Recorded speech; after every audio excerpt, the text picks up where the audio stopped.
by the Department of Psychiatry, Faculty of Medicine, Udayana University, and Sanglah Hospital in Pasar, with the hope that it will continue to benefit the community.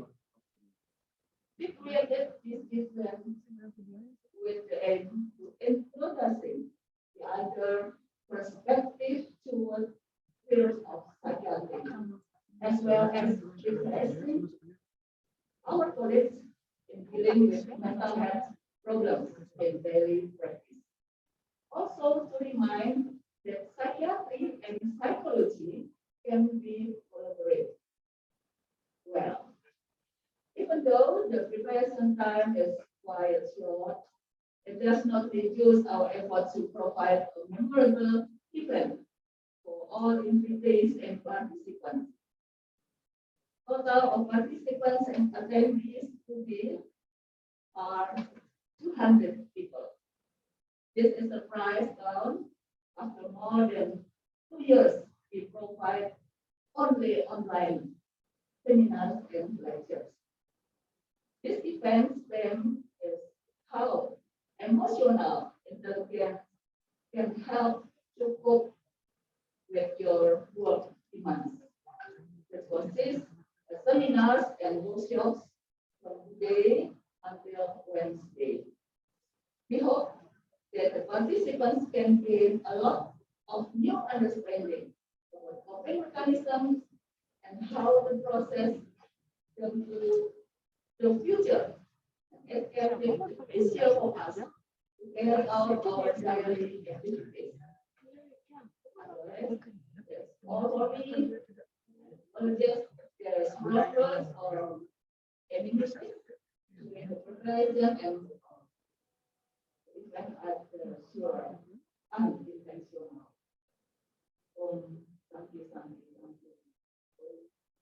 Shalom. Wassalamualaikum warahmatullahi wabarakatuh. Namo Buddhaya. May peace be with all of us. Muchas gracias. Thank you very much.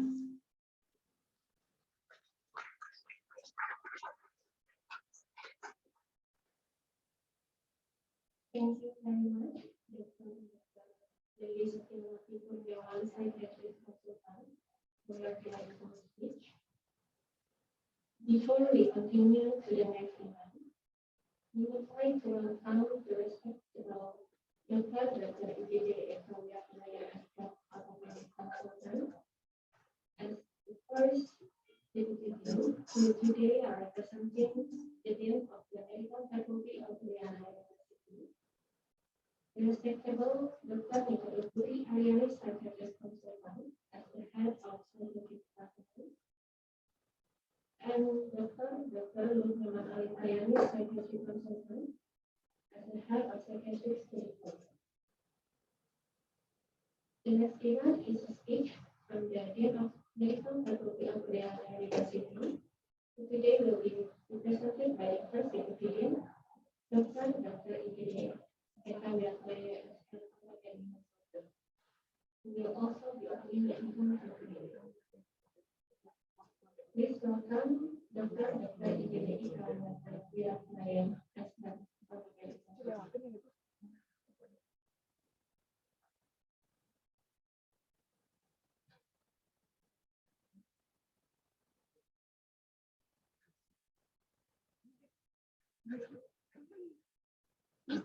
good morning. Yeah. I would like to begin Bahasa, which maybe I will write in English. Firstly, I would like to say good morning and Bali, and then I will talk to the Assalamualaikum warahmatullahi wabarakatuh.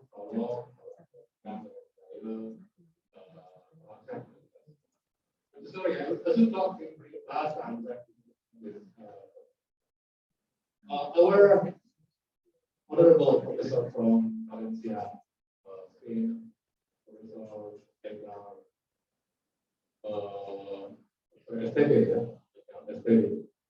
I would like to welcome to you in our Faculty of Medicine University, of course, respectable degree as a head department, psychiatric department, plus respectable of psychiatric training program, University, Ariani, consultant, friends, and committee of course, they work hard to build everything here, and then the meeting today will be held. And we feel like wow, beautiful day today, and we can take here and discuss for everything. And then I'm very sorry because the dean of our medicine, Dr. Barbara, is not here today because he is going to Jakarta for the meeting, and then hopefully all the meeting will be going well. All audience will be have knowledge, experience, practice today. And of course, in the future, hopefully you, Professor Edgar, and our institution here in public medicine, especially in this particularly important, and you have collaboration, relationship, you think you want to have people together in Spain and Bali. Of course, you can sell our experience. Of course, even though you are psychologists, we have a psychology department here. And collaboration together. I think I cannot what call speak all. I just say let it welcome, and hopefully we are enjoying all the meeting today. And this is one of our proudly program. We have lecture every year, especially this lecture from Prof. And I'm really appreciate and give big appreciation for that. And in the future, we will build new collaboration and new relationship, partnership, and we have the office together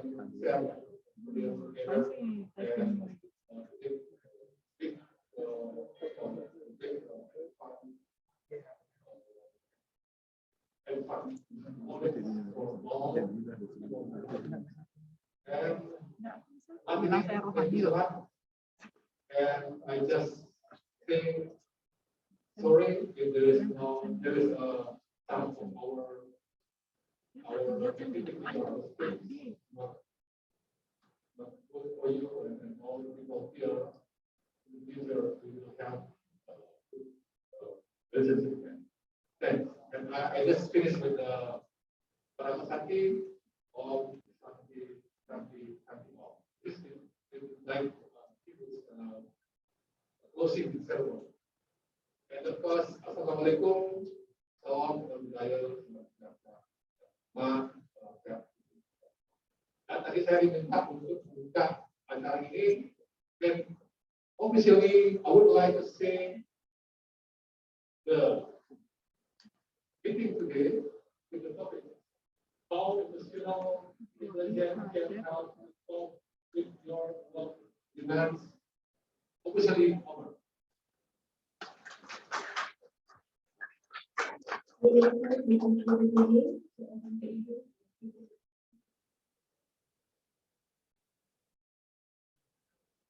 Enggak, emang kayak gitu harusnya. Emang harusnya.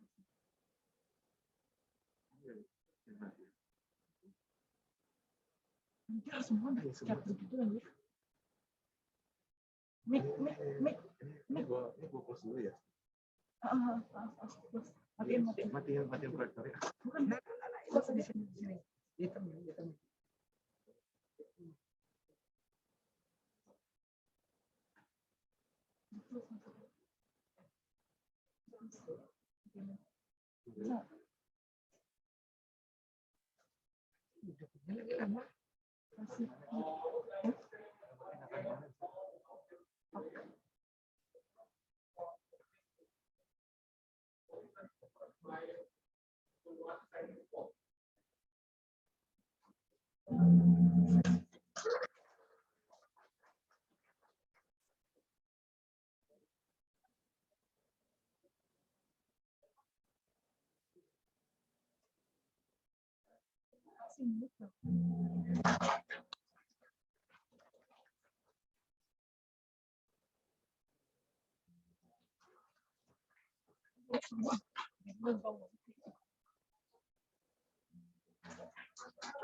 Jauhin, jauhin, jauhin.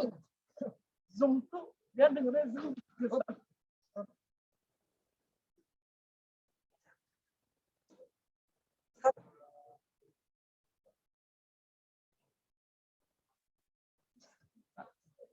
Nah, please posisinya nggak mau ini.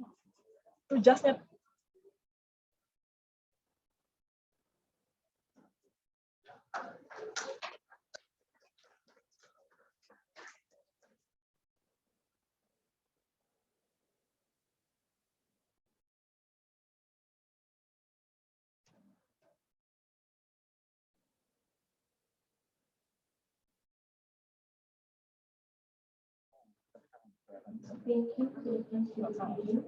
Sekarang dia kerja masa kesana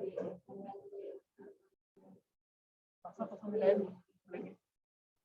Before we continue to the next business, we would like to inform you that there will be a second registration. And for the participant who have the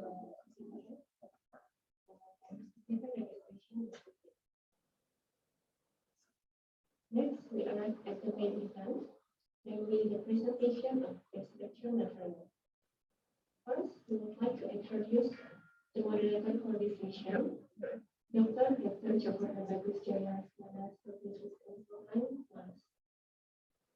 First, I will read the curriculum ticket of our wonderful moderator who will guide the session today. Dr. Joko Bagus Jaya Asmana, psychiatrist consultant, was born in Denpasar on March 4, 1976. Dr. Joko took the medical doctor in Jayakusuma University, Surabaya, and finished the study in 2002. And Dr. Joko continued studying as a psychiatrist at the University in Bali, and finished the study in 2005. And then Dr. Joko has the consultant community psychiatry from Psychiatry Indonesia in 2014. And Dr. Joko also took the PhD from Oleh University in 2012.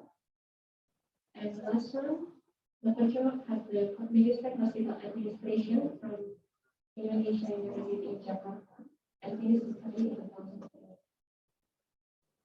For now, the position of Dr. Joko as an associate professor, and he is also active as a member of Indonesian Psychiatric Association, World Psychiatric Association, Technology, Psychiatry, and Mental Health Section, and also provisional photographer of America. Dr. Joko has so many awards, and some of the last awards he has last one, it was Bronze Medal Journalistic Photoprint from Southern Photo Indonesia in 2011. This oral communication from Biological Psychiatric and Psychopharmacology Division of Esteve in 2013. Yang Investigative Travel Award from Australasian Schizophrenia in 2017, International Award from American Psychiatric Association in 2015, and satu rencana Raya Satya bersama in 2018. To shorten the time, Let's welcome our delegate for today, Dr. Dr. Jafar Bagus dari National Secretary Konsultan.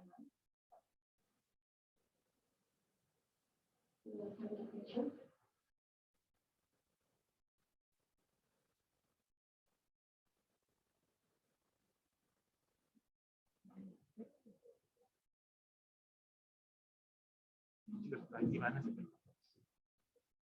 Thank you very much, Dr. Edgar, for the introduction.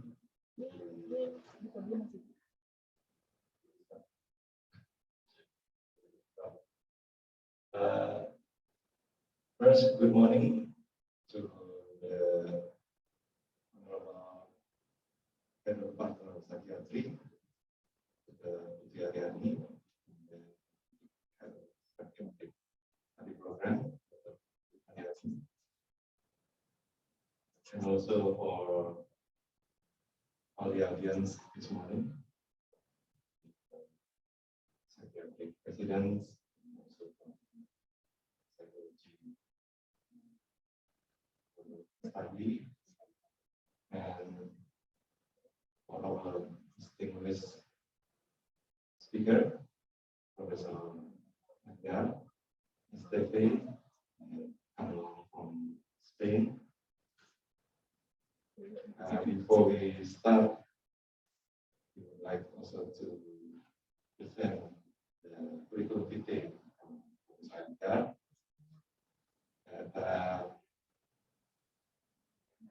He's from the Spain University of Castilla.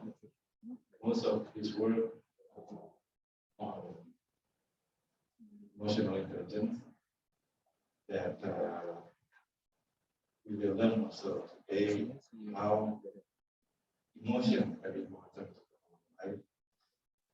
Most of us might think emotion is a reaction, anger, stress, sad, and so on. But we might learn something different today that might be emotion has its own operating system that can develop or even upgrade to make our life better, in our activity or in our work. A lot of publication from Professor Edgar that can search on internet because now and if you have this, you can email directly to Professor Edgar, get this publication. So many interesting studies that has been published by Professor Edgar that we will learn today. Have the opportunity to hear directly from Professor Edgar about his work and how we use recently and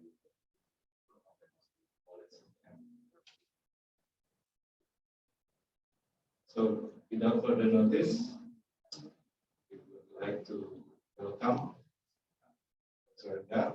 Please give a big round of applause.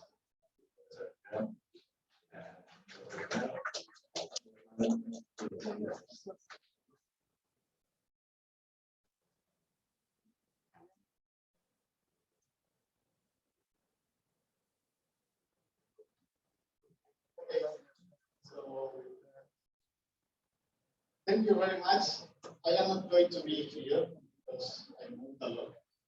I am not anxious. But I moved a lot.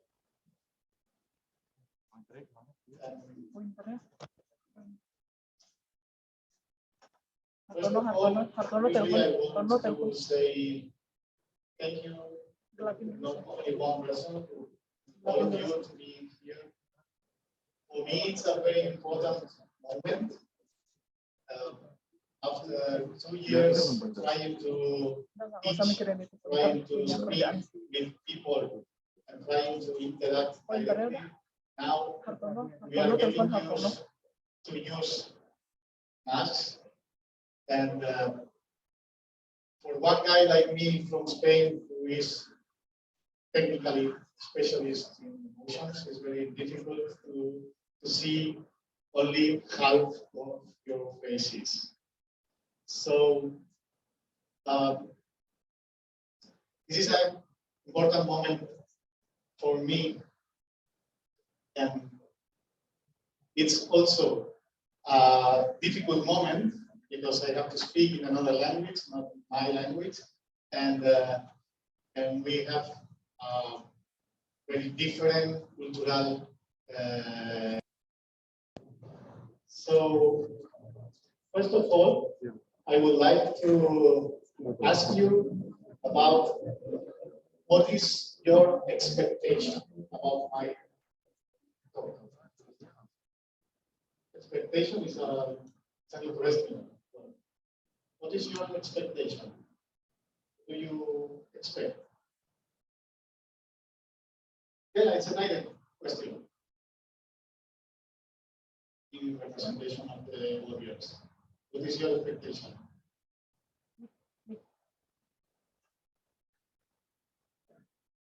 Agak lama dia. Understand more about emotional intelligence. Something else?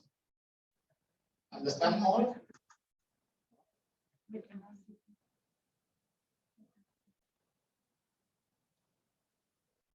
Understand more? Professor Edgar, if you would like to open, It's a lot more easier.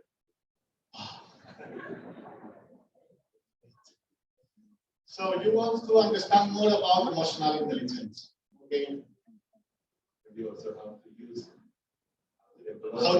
How to develop. Okay. So the first thing that you are going to learn today is that message. Don't meet up with someone you only know online, because you only know me online. And now I am here, so it's risky. It's very risky to know someone that only to meet someone that you only know online. This is the first thing you are going to learn today. The second thing is that expectation is something also risky, because sometimes this is your expectation. I want to know a lot, to learn a lot about emotional intelligence. I want to be competent managing my emotions. I want to be the most emotional guy in Bali. But then the reality is me. So sometimes it's very risky to be or to have a very high expectation. So that's the second.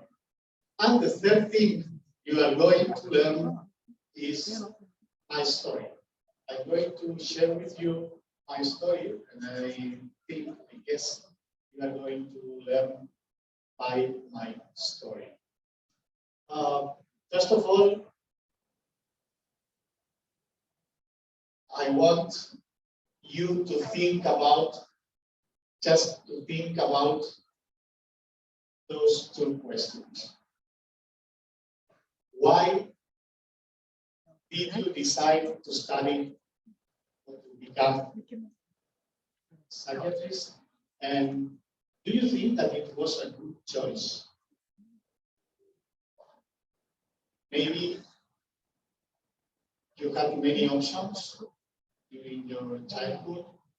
You have many places to study, many universities. You could choose another thing, but you choose that one. Or in case of psychology, or in case of many other studies. So, did you decide properly or not? This is something very important to think about. And I want to put your answers in your brain, and after all of these slides. Okay, so I was born in Spain. This is Spain. As place to not as nice as Bali, but it's not bad. And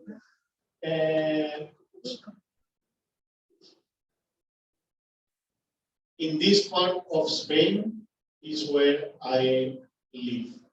The east of Spain, good weather, good people, and good food as well. Something about my cultural stuff. This is the name of my city. My city, the name is Algemesí, close to Valencia. And this is my university, University of Castellón. And let me just 3 minutes speaking about that. You're going to see one of the most representative, cultural representative issue about my city, Algemesí. In 2011, we get the UNESCO heritage, non-tangible heritage. So I don't know how to put this. We made that. People told me, oops. People told me that you in Bali do something similar. Power. Oh.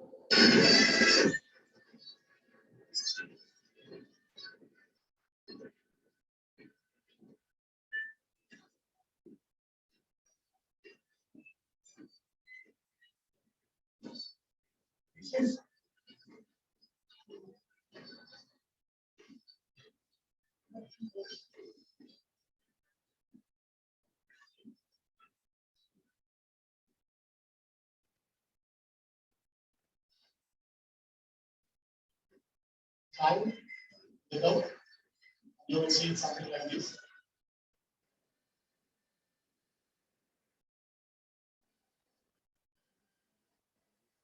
See?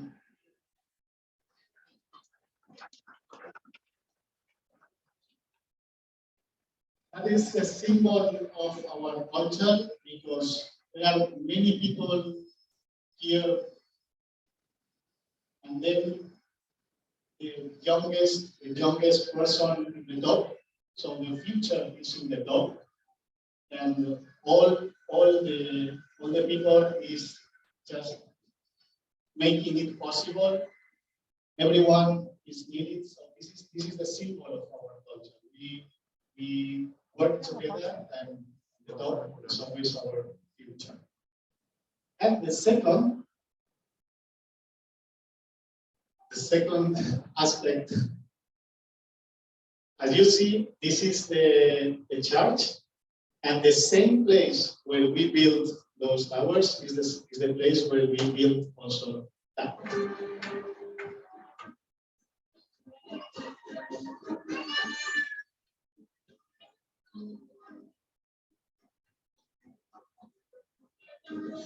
Have you ever seen that?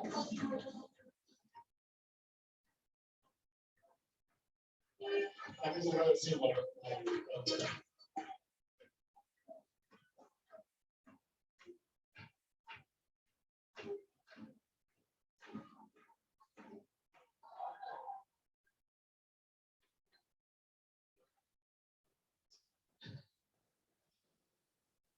And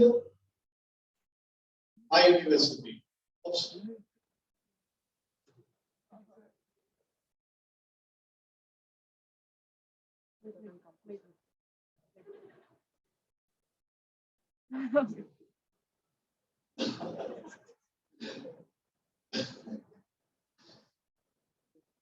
It's supposed to be biodiversity. Anyway, it doesn't work.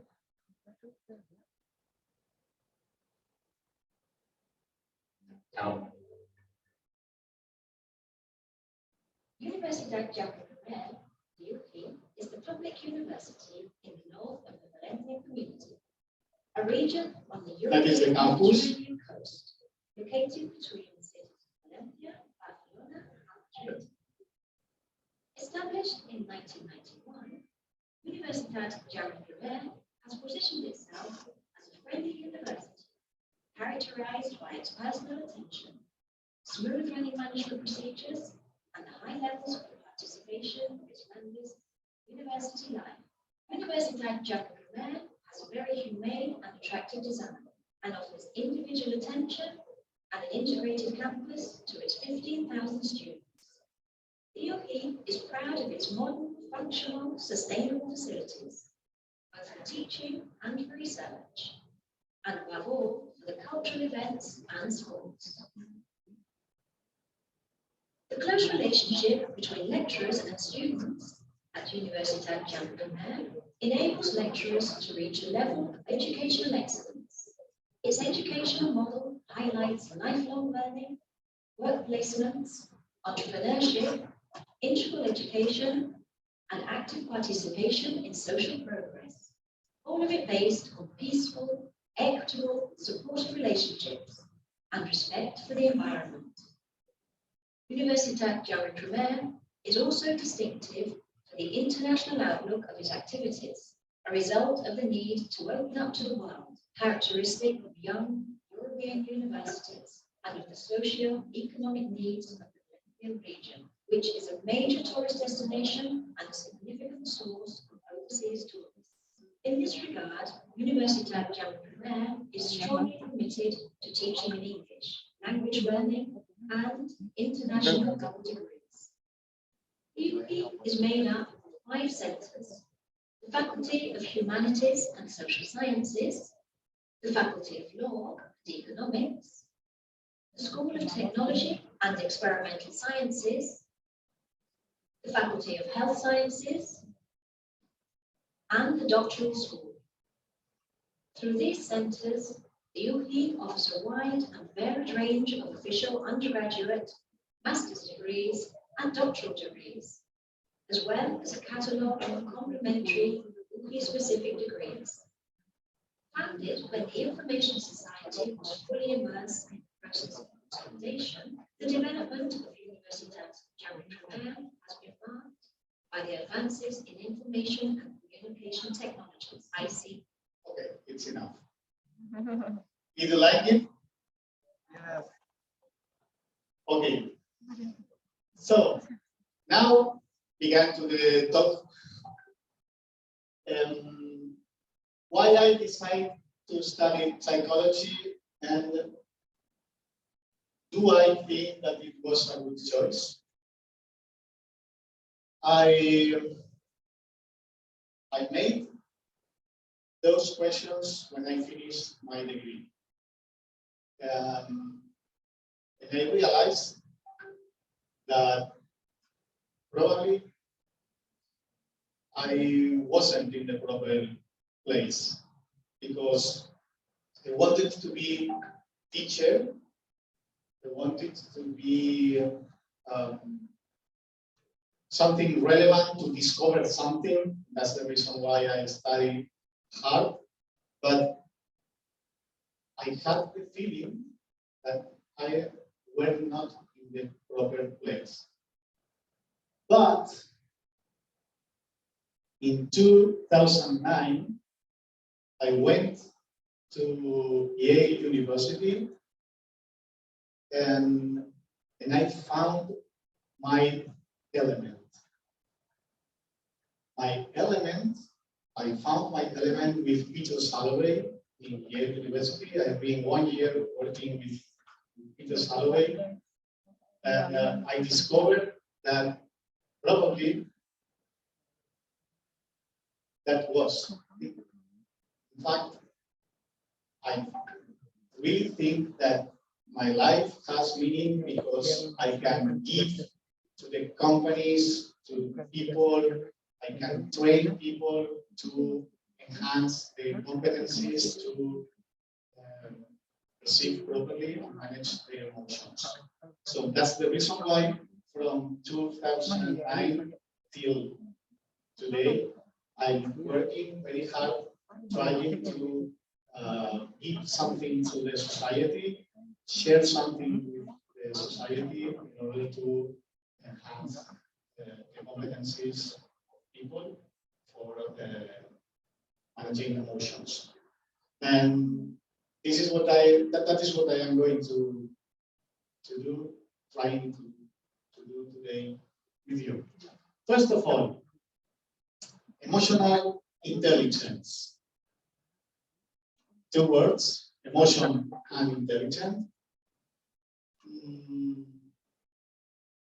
Do you know the meaning of emotion and intelligence? Do you know the meanings of the words? What's the meaning of intelligence?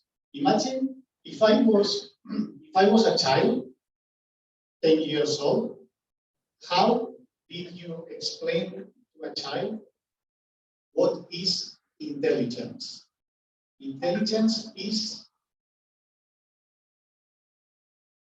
how can you explain to a child what is intelligence? What is intelligence?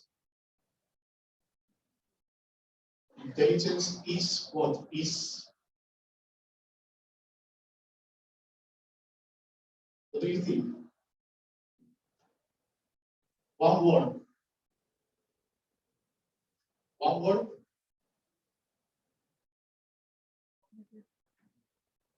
What? Clever? Clever. But when you say I am intelligent, you are saying that I am capable to do what? What can do an intelligent person?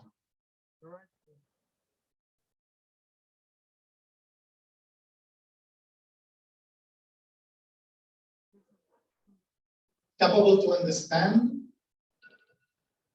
could be. There is a very simple way to define intelligence.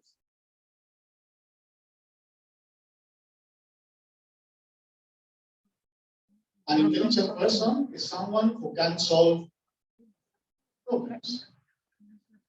And I am more intelligent than you if I can solve the same problem faster or better.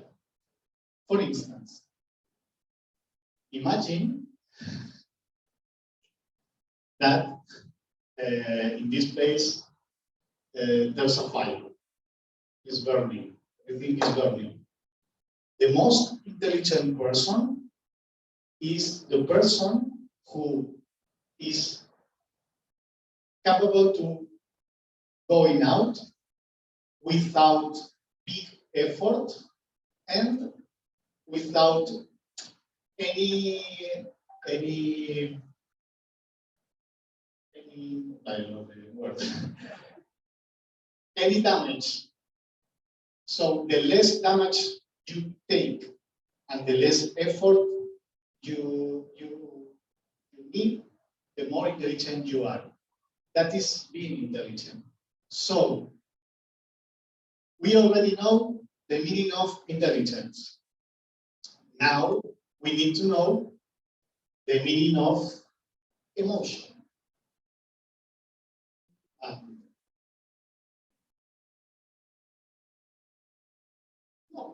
No. I need to click. Can you hear you?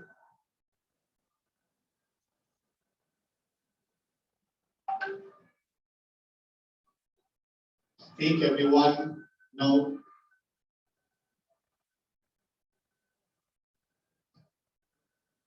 My mother loves music.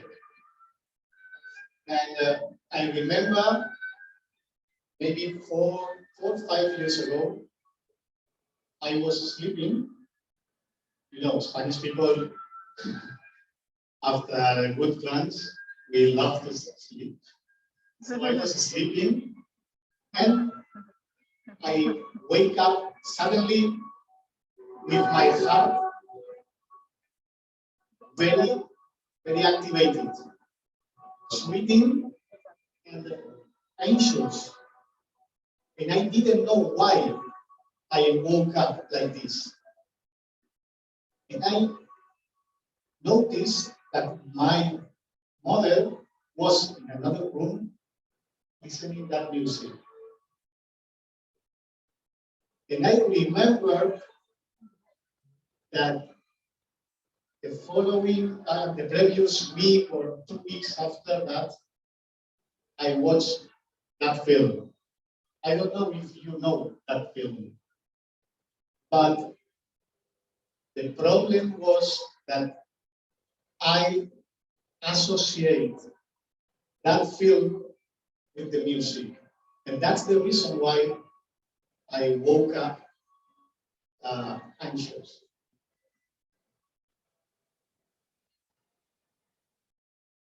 Thank you. So, in 2 words, emotion is an association, something that I associate, it's a moment where I associate with one stimulus, and my body has a 3 levels response. And those 3 levels, I suppose you know, and we are going to check. But not only the fact of associate something, is the level that we put. We put one name to the response of our body. And here you can see 3 components: psychological component, physiological component, right? Physiological component. I feel that my body makes a response. Cognitive component. I think many things, no? Depending on what's happening, I have some thoughts, my interpretation. And finally, conductual component. So the name that we put to those 3 manifestations is what we name emotion. For example, if I sweat, my heart is very activated. This is physiological. Thoughts that I am not competent, I am not going to do it properly, I am not good speaking aloud to people, and I do something like this, stay very nervous. The name of that is anxiety. So the emotion is the name that we put to our response of stimuli. And that stimuli, those stimuli can be in the reality or in my brain. I can think about that and I can get the emotion. An emotion is not a feeling. Feeling and emotion is not the same because we have 2 words. What's the difference between feeling and emotion? Do you know what's the difference?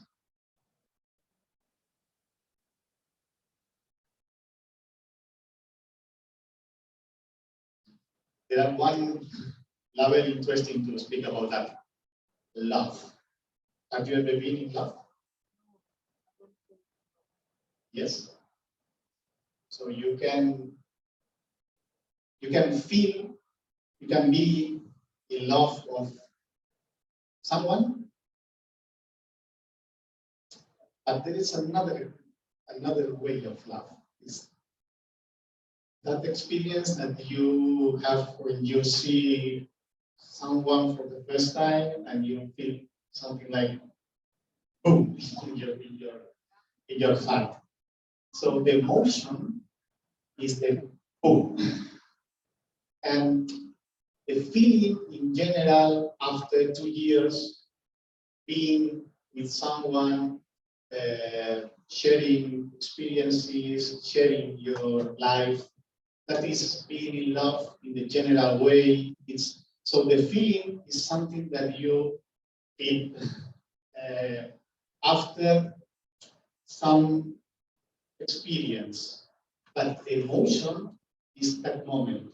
Emotion is a peak experience. It's something that you feel in that moment, and it flows during the day. So during our days, we feel a lot of millions of emotions. Okay? And when you come to your flat, you're in your bed after a hard day, you have a feeling of all the day. But emotions are the big experiences during your day, and your feelings is something that you have more stable line. Okay? So that's very important to understand because it's not exactly the same. And it's important to know that one emotion is something very short, extremely short. That's the reason why we can train to cope with those peak experiences. And that is what I want, what I am going to try to, going to try to work with you during the workshops. How to, during your daily life, how to interact with those big experiences that you have with your patients, with your colleagues, with your neighbors, with your classmates, whatever. So,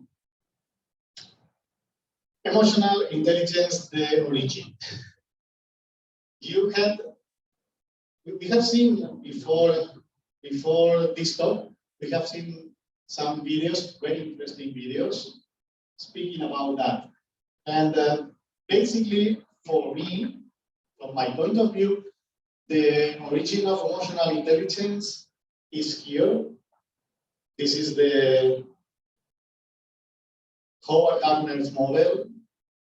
This model says that there are different intelligences,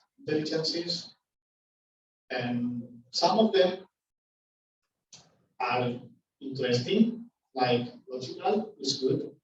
If I have a child, I want he or she to be intelligent in the logical way. But there are another more interesting in terms of arts, musical, for instance, naturalistic. And there are here two intelligences, intrapersonal and interpersonal, that are, from my point of view, more interesting. So, those two. So, if being intelligent is the ability, as we said before, ability to solve problems, interpersonal intelligence is the ability to solve problems, because it's an intelligent, but with people. I am intelligent, interpersonal intelligent, if I am able to solve problems with people, problems related to how we interact with the rest. And intrapersonal intelligence is the ability to solve problems with myself. So those two intelligences made by the model of Gardner are is emotional intelligence. It's very simple. Emotional intelligence is the ability for solving intrapersonal and interpersonal problems. That's extremely easy. So if you are emotionally intelligent, you have ability, or you are very competent solving emotional problems related to yourself and emotional problems related to people. So please, it's not related to how nice you are with people, how funny you are, or if you like going out or not, because that is extremely important. Because sometimes we think that in order to be competent, emotionally speaking, we have to be nice. So if my personality is shy, you can think that you are not able to be emotionally intelligent. It is not true. Everyone in the world, every single person in the world can be competent in that area. You have to train, but you can be competent. It is not related to how you are, if you are more extroverted or not, if extraversion is your level, if you have 1 million friends on Facebook, or you have many social life, or this kind of things. It could be a consequence. If you are emotionally intelligent, hopefully you are going to have many friends, you are going to be friendly people. It could be a consequence, but it's not the characteristic that define a competent person. And please remember that, because it's, from my point of view, it's one of the most important things I have never learned. In order to be emotionally competent, you have to be competent on that, solving interpersonal and interpersonal problems. So, which is the first intrapersonal problem that I need to solve?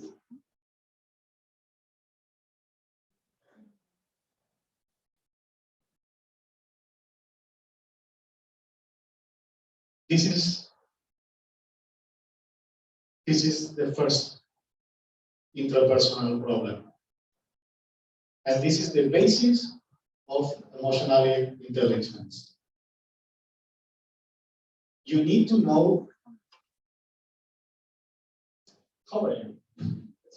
It's easy. Because when you ask people, how are you? How are you? You say,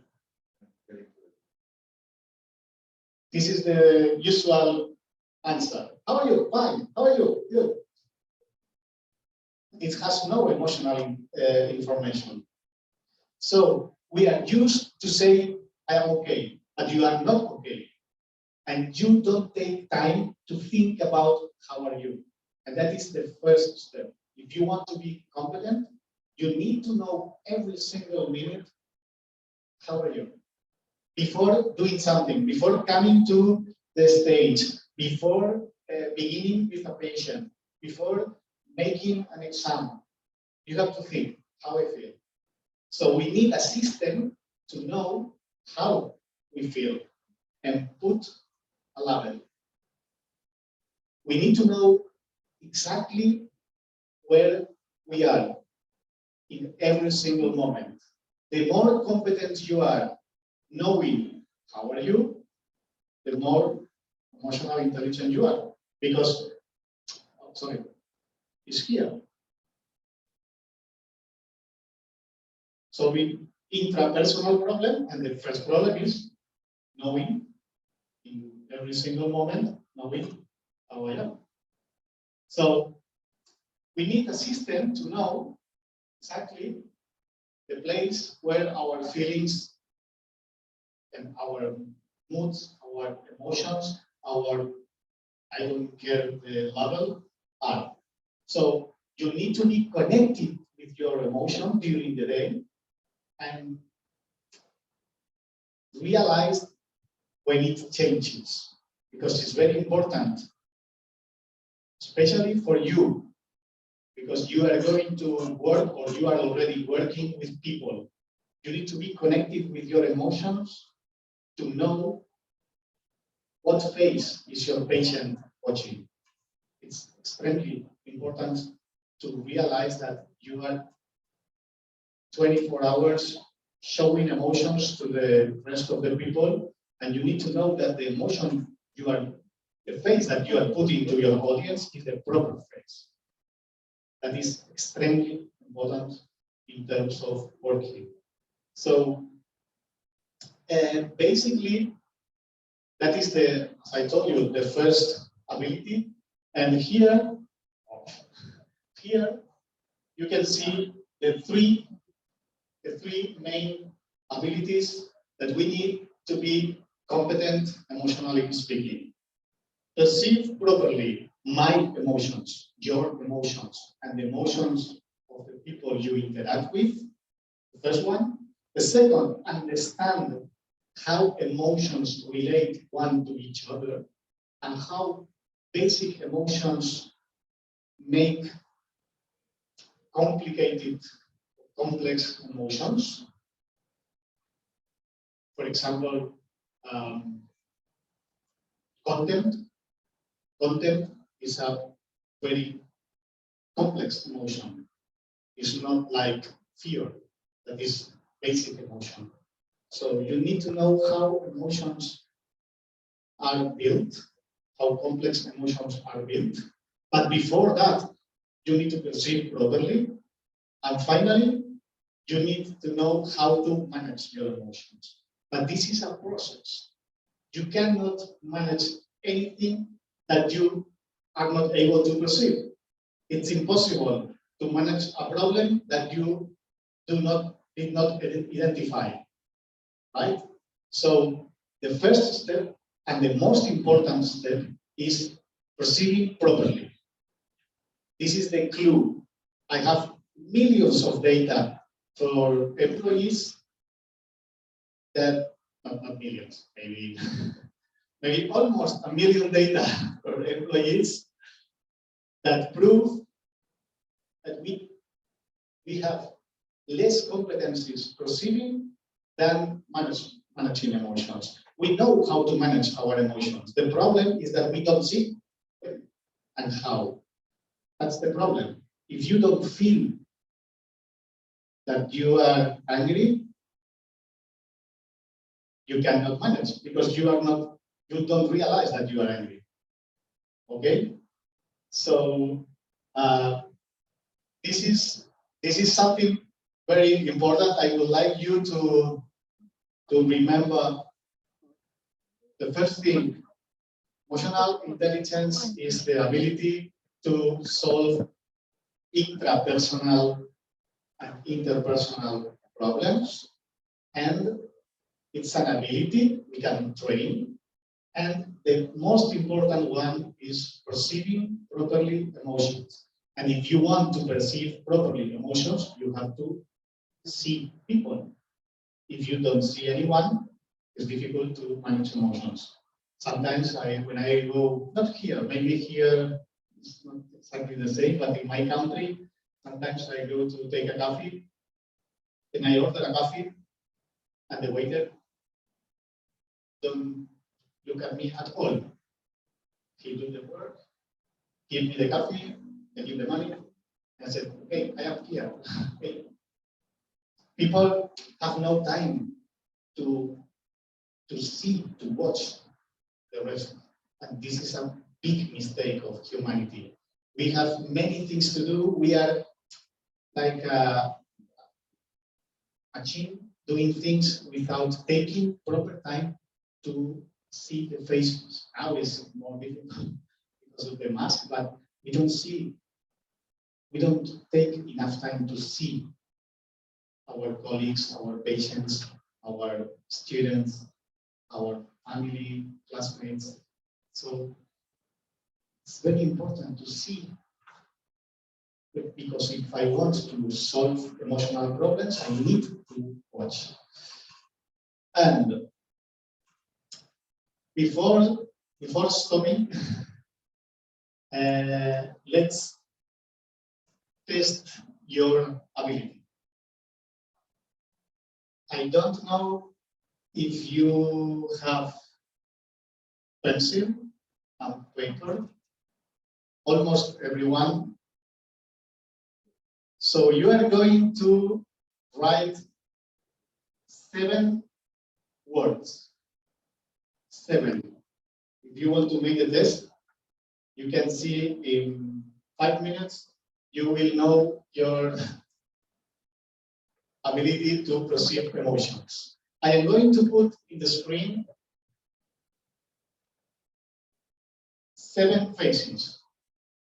The face is going to be same person. So 7 faces, 7 emotions. And I want you to write the first emotion you think the face is showing. Okay? But I am going to put the picture just 3-4 seconds. Because in the real life, people don't interact like this. Putting the face a lot of time. Do you know what I am feeling? That's not real. In the real life, people change the face in seconds. So you have to see quick the emotion. Okay? So are you ready? Yes? Okay. You can write in your language. You don't need to write in English. So I don't want to excuse. No, I don't know in English. No. Write in your language. Okay? I know emotions all around the world. I know emotions also in your language. You will see. So, ready? Steady? Go. First one. Oops. It's a famous face. Maybe you know. Oops. Okay. Second.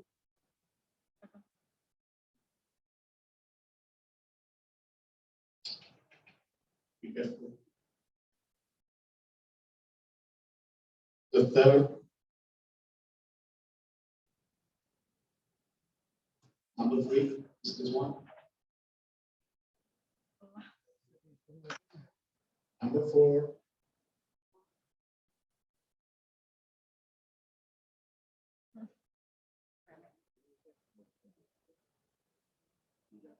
Five.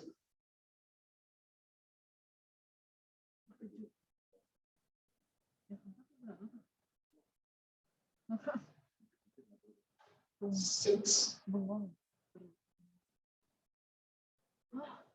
Jangan. Yang kayak jijik. And the last one.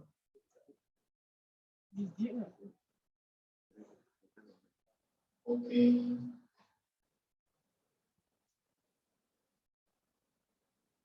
How it was?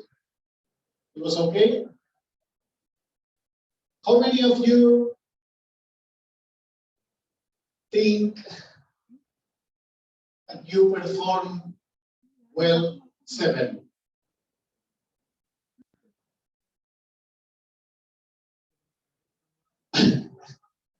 Okay. 1. 6. 1. 5. 4. 4 is almost failed. 4. 3. Okay, I'm not going to ask anymore.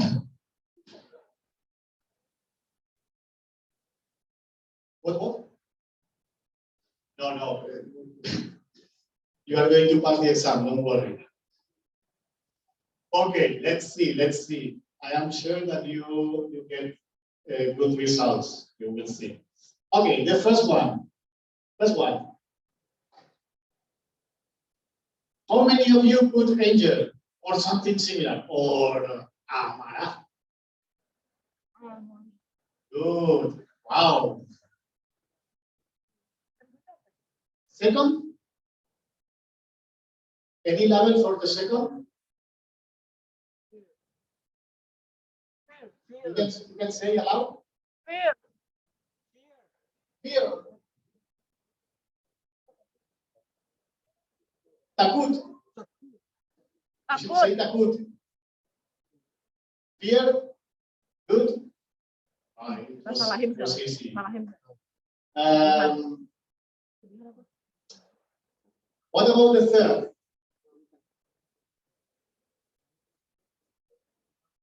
Tired. Sadness. Tired.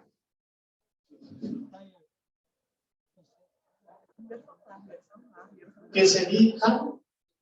Kesedihan. Okay. The fourth. Anybody has a label for the fourth picture?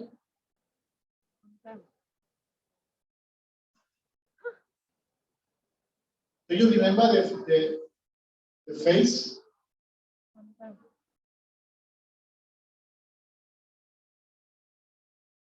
No one has a label?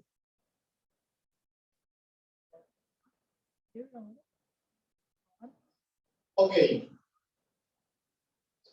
I am going to give you for free. I am going to give you for free. The last thing to give free. One emotional trick, and it works very well. If you don't know the name of one emotion, you can think about if the face that you see is making the person feeling well or not. If it's something emotionally positive or negative for him. And then thinking about if that face makes you, the other person, well or not. It's like that feeling is positive for everyone, or is something positive for him but negative for the other person. And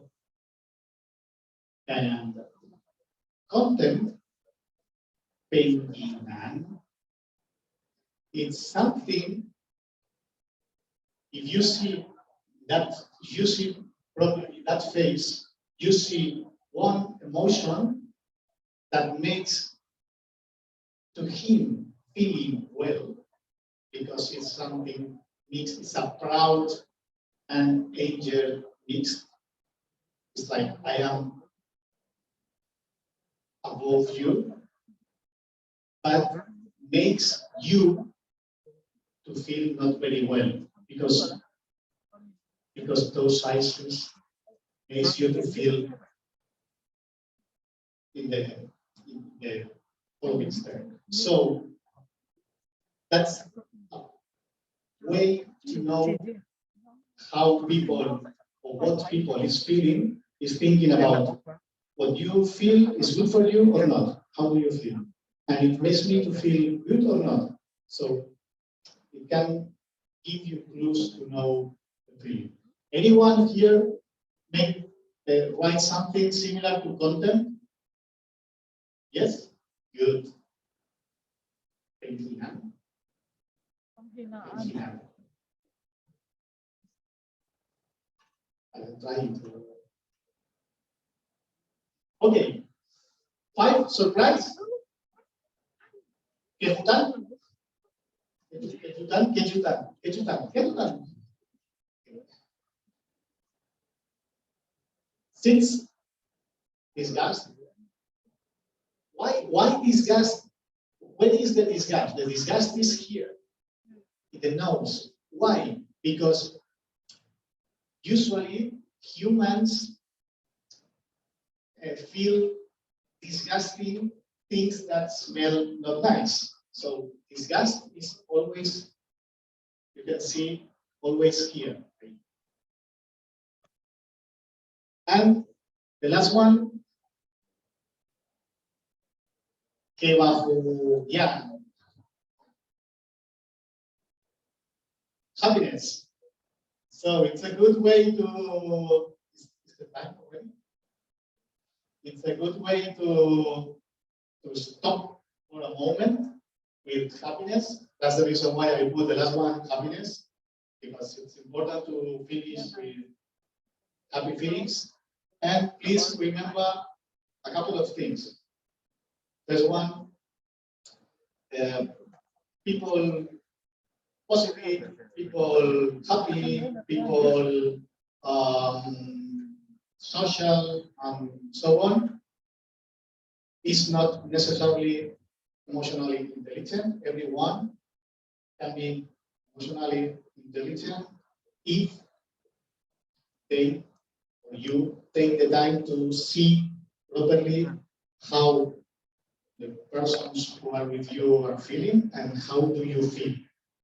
And in the following step, in the second talk, I will speak with you about how to, I will show you a system to know your feelings, to get the ability to know your feelings and enhance your ability to put that in your life, put emotions in your life. So, thank you very much. And now it's time to questions and okay. Let's give a big applause.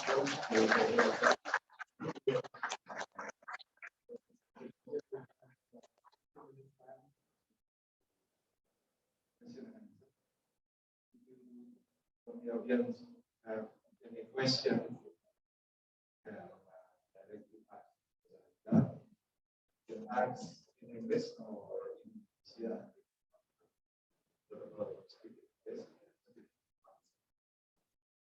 Or Spanish. Spanish. Would you like to watch the football? Any question from the audience? Okay. From two. Any more? Okay, first two questions.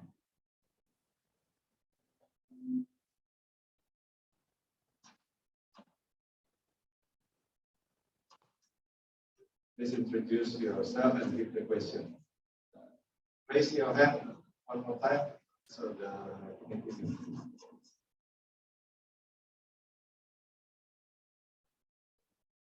Hello.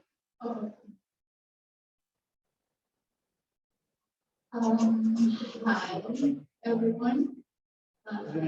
Allow me to introduce myself. My name is Esteve. I'm from Psychology 2020, University of Udayana. I would like to ask you a question about the material that you already presented. So, me personally, I used to be able to acknowledge my emotion. Like, I used to know how to differentiate my emotions. But 2 years ago, something happened, something traumatizing happened to me. And somehow it makes it so hard for me to get that ability back. Is it even possible for me to get that back in my current condition? Or should I heal myself first? Thank you for the time.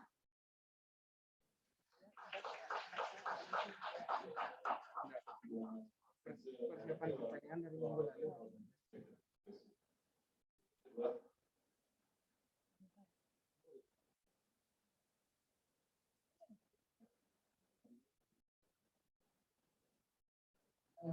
Good morning, Professor Edgar, and all the fellow participants in the room. I will introduce myself. My name is Amita. I'm a psychiatric resident in psychiatry division. I would like to ask you, so usually in our practice in daily life as a psychiatrist, most of the times we met a lot of patients that comes to us in expressionless or having cognitive or affective impairment. So they have difficulties to express what they feel, and it's sometimes it also comes. The patients have like no expressions in their face, so it's quite hard for us to examine. So how is it possible to implement the emotional intelligence during our daily life practice, just to assess their emotional state? Thank you. Good question from Desi. First one from Desi and second one from Amita. Give us a Edgar. First about the trauma and then second about how to Patients. Okay, that's a very interesting questions, both.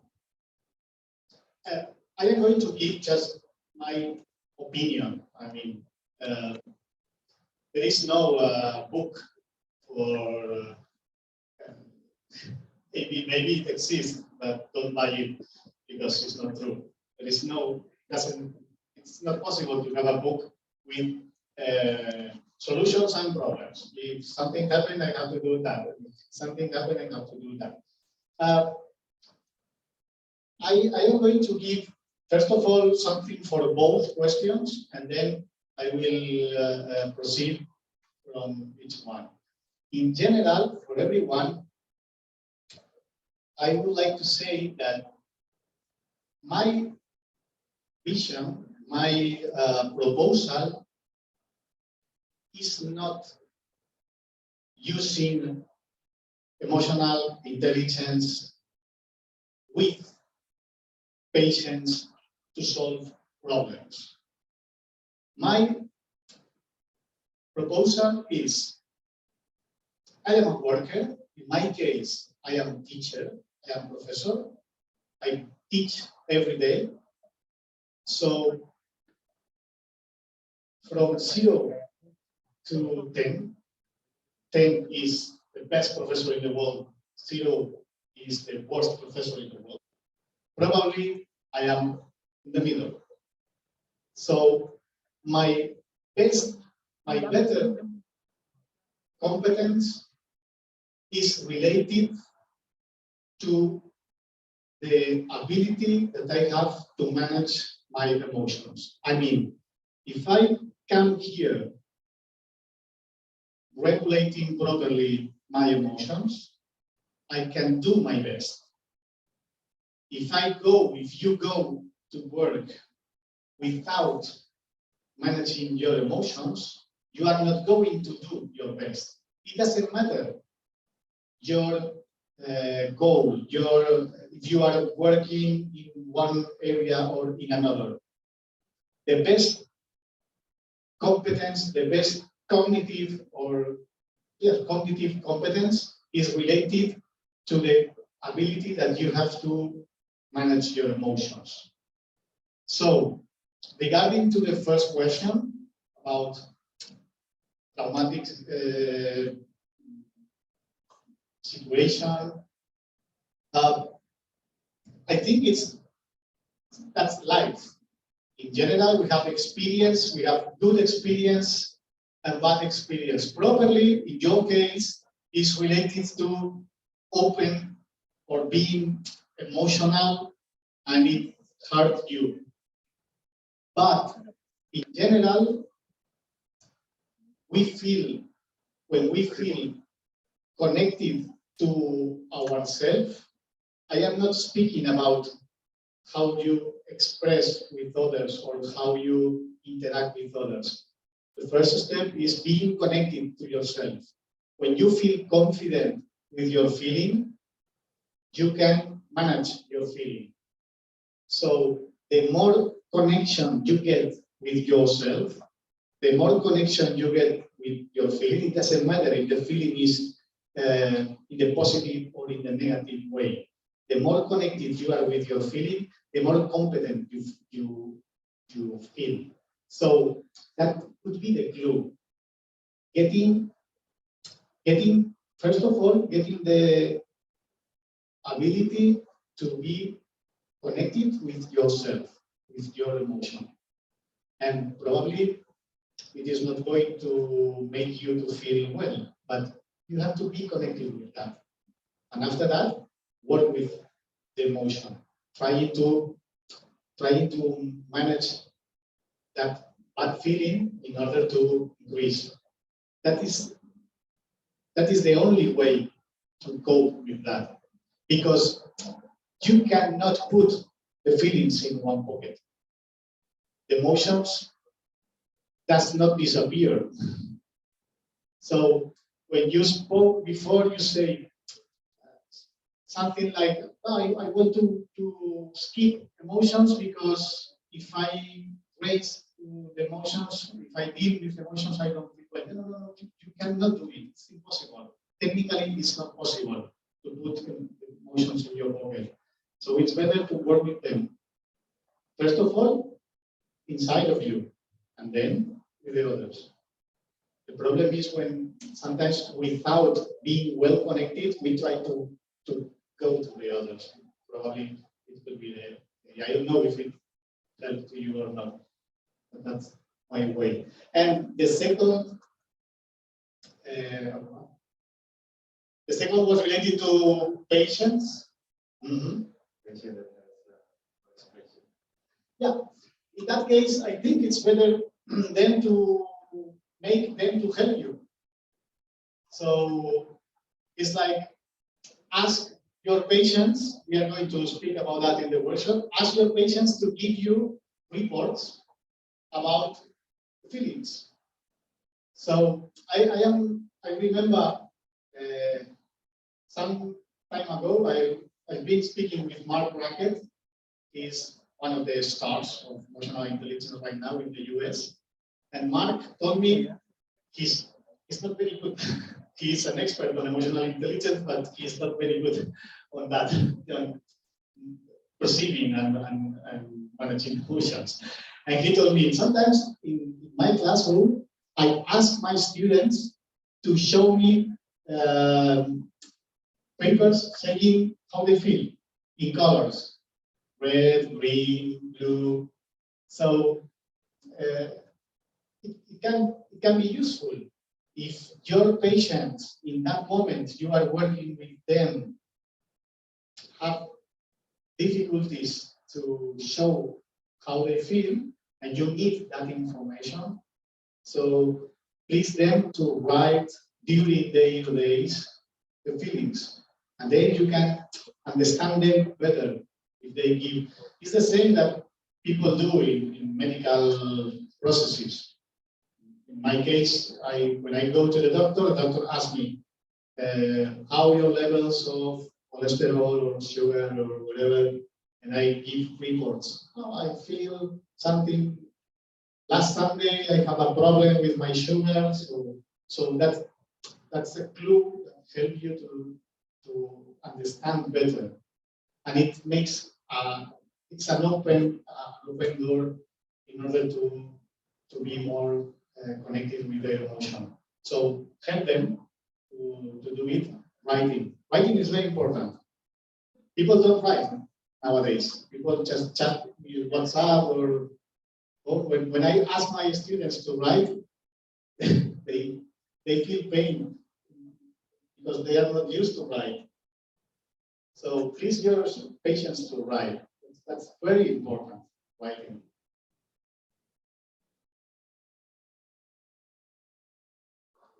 There's one more question before we move to the next session. Okay. Other question, you can write your question and then the committee will have the question. Thank you very much, Mr. Edgar. I'm Aswan from Psychiatry. This is interesting topic. As we know, Indonesia is many different countries, many culture, island, and things. So in our most of our culture in Indonesia, we teach from when we a child to hiding our expression, to repress our emotions like that. in order to make a harmony in society on a little group. Okay. In Java Islands, passive aggressive can exploit in Amot, in Oleh. Amot. Can you understand what I mean, sir? Yeah. Okay. So, based on your experience in humanity, in emotional intelligence, which one better? We express our emotions to be honest, or we follow our culture? Thank you very much.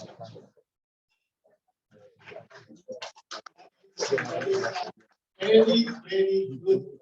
Thank you. This is something that I found when I was in the US. Ini I mau think 1 dijalanin year nggak, Pak?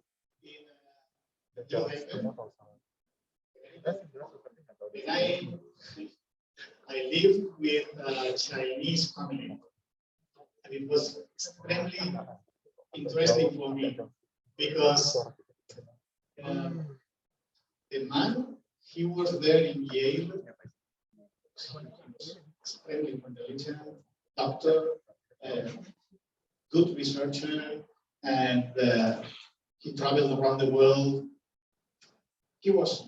He is Chinese, but culturally speaking, he is from around the world. So he's adapted to more or less everything, emotionally speaking. But his wife was Chinese, 100% Chinese. So I had many problems with her because she tried to be always happy with me. And I say, Susan, you don't need to be always happy. We don't expect you to be happy. But she tried to adapt to the cultural, to my cultural atmosphere, environment, and it didn't work because it looks artificial.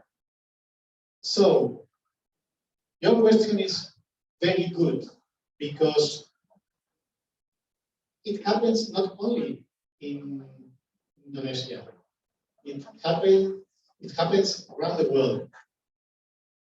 We also in Spain, when I was young, if you are a man, suppose that you are hard, you are the most important part of the family, you have to earn money, you are not able to cry. And if you are a girl, if you were a girl, you have to be the person who take care of everyone. You have to be the person who has to look after the family. And sometimes we think that we are feeling things, we are feeling emotions that are not connected with the environment. So, which is the best option? Being yourself or connecting with people? I don't know the right answer, but I will say to you what I did. And think about what I did is trying to explain to the context how I feel and why. So I need to be connected with my cultural environment, but at the same time, I need you to know my feeling. Because if I don't do it, I am not acting consequently with my my point. So I can say to you, I adapt to your country, to your cultural emotion, but I want you to know that what I am really feeling is not that. It's difficult to explain in English for me, I'm sorry. I try to do my best. Did you get the idea? So it's very important. I love your point because it's something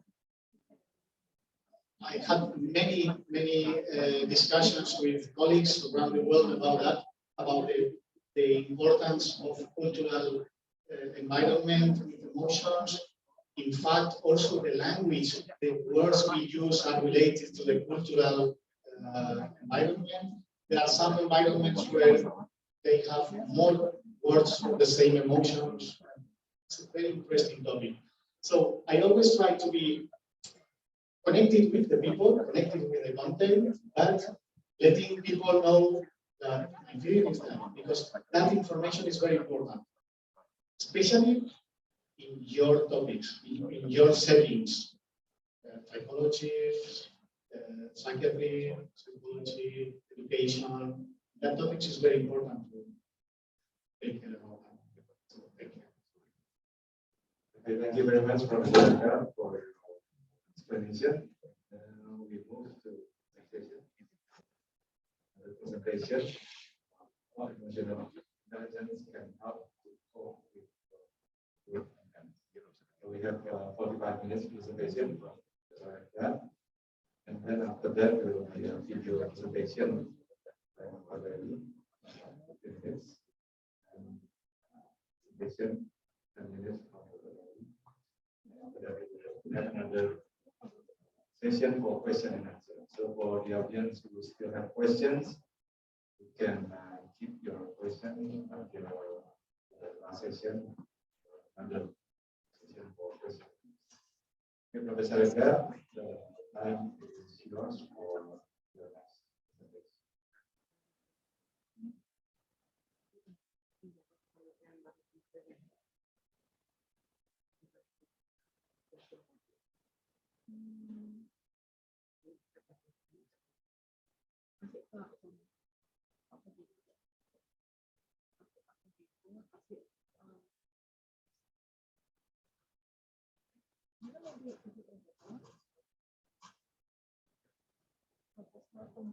Okay, so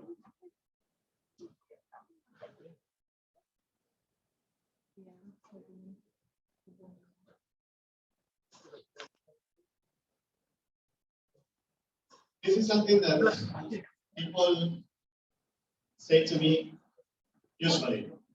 Okay, yes, what you are speaking about is interesting.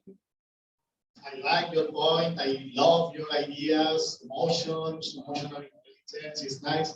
But what can I do with that information? So I suppose you want to put the knowledge in action. So in the following minutes, I am going to explain a basic step, basic level to put emotional intelligence in your life. Okay? So the first step will be related to perception and will be related with the ability to perceive your own emotions, self-awareness or this kind of ability.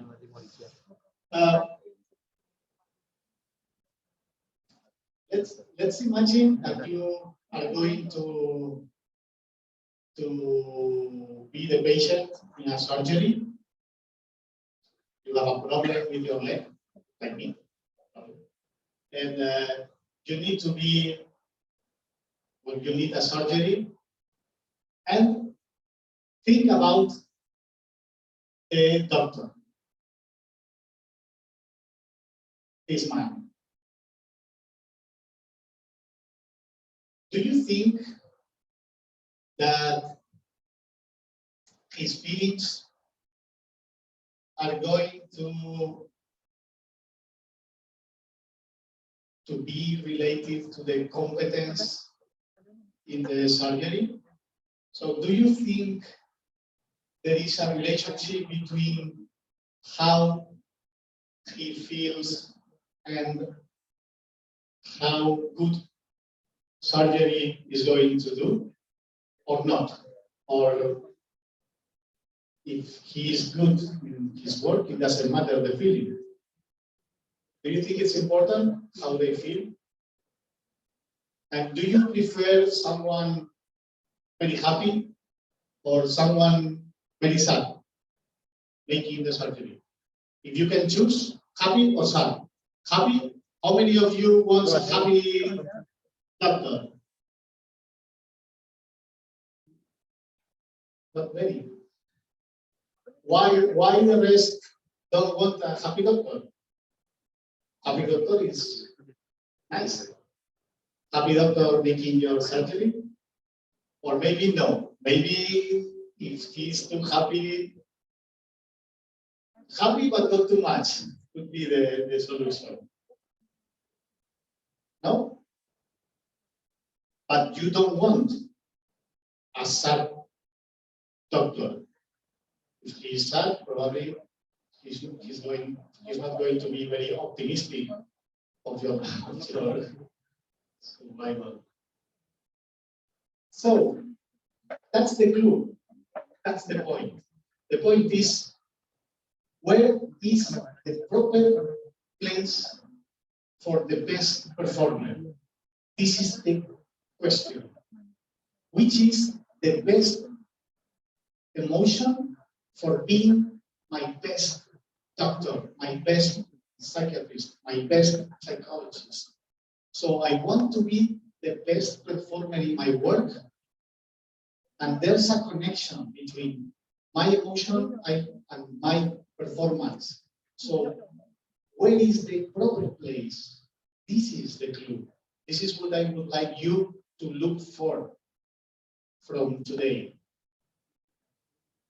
Anytime you have to do something, you have to speak with someone regarding to work, make a, I don't know, a meeting, work meeting, a classroom, I don't know, anything you have to do in your work, in your life, think about which is the best way, the best place, emotionally speaking, to be in order to perform better. And here is the solution. That's my bracket.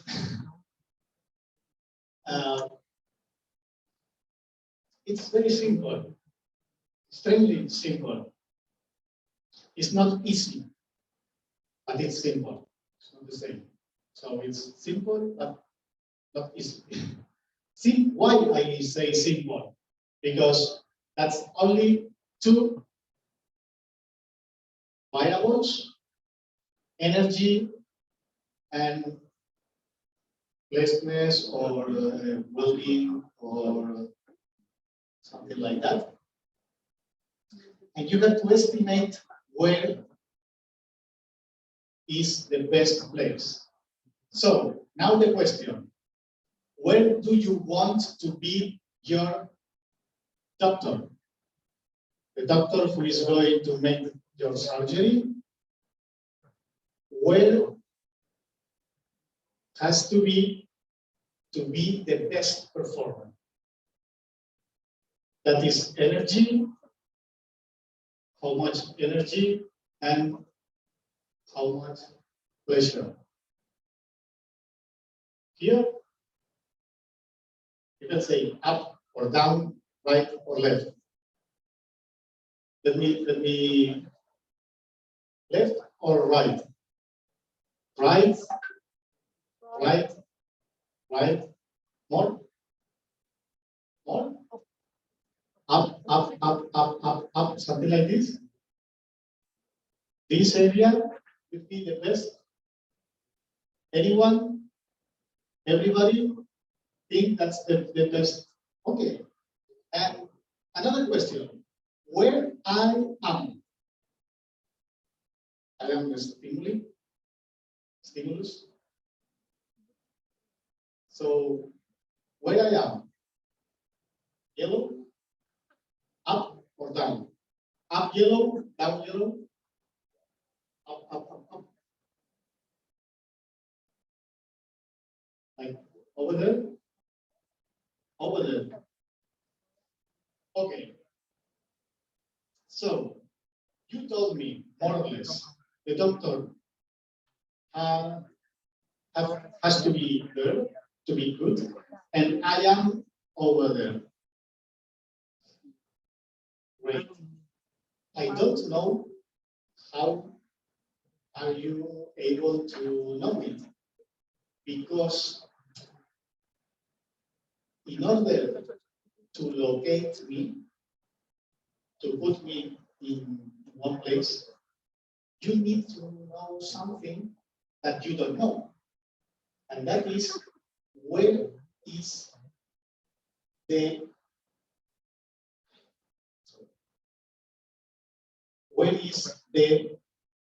-5 and where is the +5, -5 +5? I mean, in order to locate me, you need to know where are the extremes positions. And that's the reason why sometimes you will have difficulties to check the emotions of your patients, because probably it's the first time that you see your patient. So you don't know the face. For example, I met you for the first time today. So I don't know, and with mask. So I don't know your feelings, how, in which interval are. So the first thing you need to think about is, which is yours? What is your -5? And what is your +5? You have to think about, first of all, the first variable is energy. Think right now. Think about one moment and take that moment to your brain, the moment that you remember you were extremely activated in the recent times. And when you have in your brain that moment, you need to take the moment that you were less activated. And when you have both, is the time to put your actual, your current feeling. Did you get me? So please think about one moment you were extremely activated. And one moment when you were extremely deactivated. And put your moment now. Now I know where I am. And we can do the same with the other variable. +5, -5. The moment that you feel most pleasure in the recent time, I think you are able to get it. Not you have a problem in your life. So recently you have a moment very pleasure, and a moment where you felt very, very depressed. So now where you are. And my moment is about there. I am more or less here. Why I'm not there? Because that situation is very good. But in my life, I have more pleasant situations today. So this is the system that we use in order to know our emotions.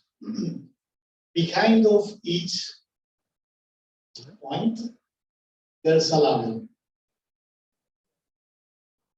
If I am something, if any one of you is over here, probably the level is more. If someone is over here, the level is close to interest, optimism, this kind of emotions. Positive, but not too high. Positive, but not extremely deep. So if you want to go to work in a good way, in a good position, my choice when I go to my lessons, teach my students, I try to be in that area. So the first step to get the ability to be there is knowing where I am. If I don't know where I am, I cannot change my feeling. So the basic idea is, first of all, every single day, check where you are, and then make a decision. I told you before that I learned it in the US, but it's not true. It's not true. I learned it when I was 5 years old. When I was 5 years old, I had a very bad experience regarding to my health. I went to the hospital and I discovered that I am diabetic. So since I am 5 years old, every single day in my life, I get used to check my sugar. Every day, every morning. The first thing that I do is checking my sugar. So every day since I was 5, I take something like this. I do something like this. And I check my sugar. And I am used to do it during all of my life. Always, the first thing, before taking a shower, before cleaning my teeth. So I always do it when I wake up. And if you see the number? So you are doctors, you know. If my level is okay, it's good. If my level is okay, I just carry on my life. I go to school. I was young. I lived with my parents and so on. But if my level of sugar was down, I had to eat something. And I always wear with me sweets to control my sugar level. And if my level is too high, I need to inject insulin. So I always, during all of my life, I take that machine, my insulin, and some foods. And it's the way to manage my sugar. Nowadays, I have another system. I have here a sensor, and my phone help me on that. But all of my life, I control my sugar and take decisions. But the main point is not the number. The most important is not checking my emotion. The most important is what I do with the info. How the number, which number was? 140, 148. It's okay. It's a little bit high, but not too much. It's okay. 148. So I did nothing. I did not inject insulin. I did not eat anything. So I carry on. But if you wake up and you realize your emotion is not good, it's not in the proper place, you have to do something. You cannot go to work, go to your place, to your meeting, to your date. You cannot go for a date with a non-proper emotion. Your date is not going to. Yeah. So every day, the first thing I do nowadays is checking my sugar, but also checking my emotional state and take decisions with that information. Sometimes I wake up in the proper emotion, sometimes, not always at all, sometimes. I just go to my office, go to my university, but some other times I don't feel well. And I try to manage my emotion using different strategies that we are going to see in the workshop for putting me in the proper line. But the first step is always checking, like the sugar, checking your emotion. And how? Okay, when I was young, I had to write down all my sugar levels. I showed to my doctor. I went to the doctor every 3 months. Every 3 months, I go to my doctor to check my diary, and I show what's the level when I wake up, what's the level when I go to take dinner or lunch, and she take decisions. Okay, so you have to increase your insulin, you have to make more sport or whatever. So I propose you to do something like that. When you wake up, during your breakfast, you have to think about where you are. How is my activity? How is my pleasure? So I am okay, I'm in the proper line. No. Then when you arrive at work, before the beginning, because during the process of going to work, something happened. Traffic jam, the weather, there are many things, people who interact with you. So you have the first value and the second value when you arrive to your workplace. Then, when something happens, a conflict, a special situation with a patient, with a professor, with a wife, I don't know. When something happens, once it has happened, you think, okay, where I am. It's very important to realize your feelings. When you have a meeting, a training, this session, for instance, where you are. Once it finished, where you are. It makes you to get a lot of information about your feelings. And you can compare. If you, before my talk, have taken consciousness of your feeling, and now you check where you are, you can compare. I am better, worse than before. It's good, bad for me being here. So you need to be always connected with your emotions to evaluate if what you are doing is good or bad for you. So when you have a meeting, training, just in the moment that you are going home, and you can estimate what happened.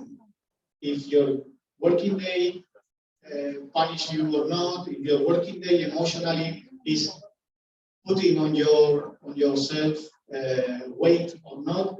So it's good before going home, checking where I am and comparing with the rest of the day. And finally, at the end of the day, at home, you at the moment before going to sleep, a moment when brushing your teeth, think about hey, how I feel, and you will feel also physically your activity. If you are activated or not, it's not good. So it depends. But usually, it's not good going to the bed too activated. So you need to go to the bed with your activation low and with stable emotion. Lean, something like calm, emotion for going to sleep. So this is my proposal. It's very simple. You have the tool. The tool is simple, and you have also the rule. The rule is 1, 2, 3, 4, 5, 6. Okay. If you do that, your life will change. I promise you. It happened to me. It happened to me since I was 5. Thanks to that, my life changed.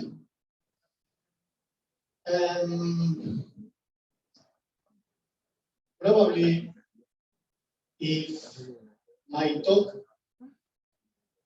has been more or less okay, probably your brain will be plenty of doubts. If my talk has not been good, your brain will be the same than before. I suppose you have now a lot of doubts, a lot of questions, and probably questions impossible to answer. And I just want you to try. It's cheap, it's free. You can try. It's easy, and you have just to think about that. The more times you can, every day, every time, how I feel. And then once you are able to do it with yourself, you will be ready to go outside and try to guess how the rest of the people feel. But before doing that, please work with yourself. It's much more important working with yourself. And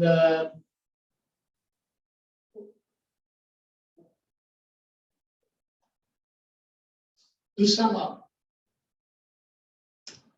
first instruction, be always connected with your emotions. Because if you are not connected with your emotions, you don't live. You just be here. And I think it's not a good idea being here, being alive here, something, hello, good, bye. No, you need to be connected with the life. You need to be connected with the people. You need to be conscious of your feelings. The second is try. And I put try. The best and the most important issue is trying to be connected and trying to be in the proper meter space, place. It doesn't matter if you are not able to get the best position, but it's a pity that you feel during your work day, your working day, that you feel that you are not competent, that you cannot. It doesn't matter if you are not able to be your 100% version, but try to be there. So remember, try to be in the proper place. And practice, and practice. This is the only way. Does any one of you play any instrument? No one? No musicians? You, what do you play? What? Guitar? Oh, me too. Do you think everyone here can play the guitar? Yes, everyone. Everyone can play the guitar. But there are some of you who can play perfectly the guitar in 1 year, and maybe some of you are going to play more or less well in 10 years. So there are people who need more practice than others, but everyone can do it. When I was 7, 8 years old, my mother loved music, decided that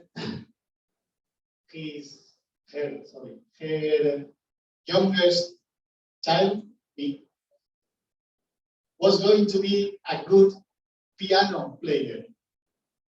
I've been playing the piano, going to school to learn how to play the piano. 3 years after 3 years, my classmates play para Elisa. I don't play to anyone because I am not good playing the piano. But I know, nowadays, I know I am able to read notes, letters, and I can play the piano. But I am not a piano player.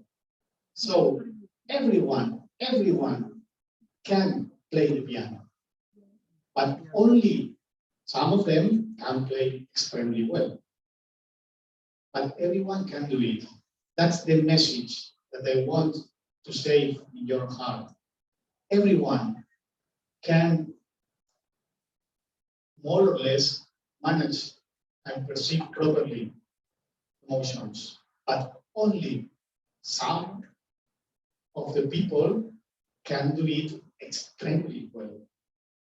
Okay? So, I want to say thank you, but it's very important how you say thank you. For me, it's very important. The word thank you is very important, and the way you say thank you to an audience is very important. So I am going to say thank you in a very special way. You will see.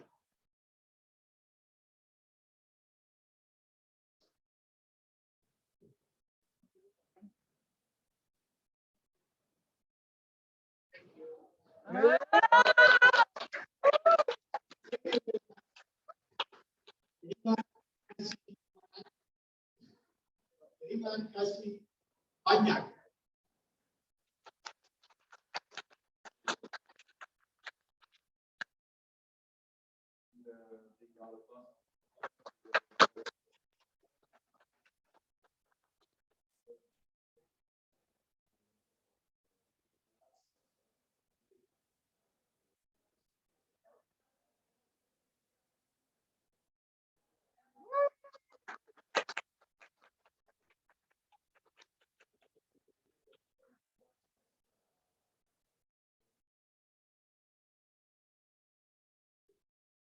Thank you.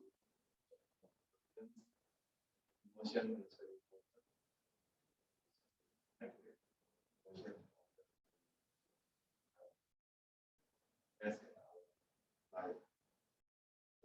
now continue to our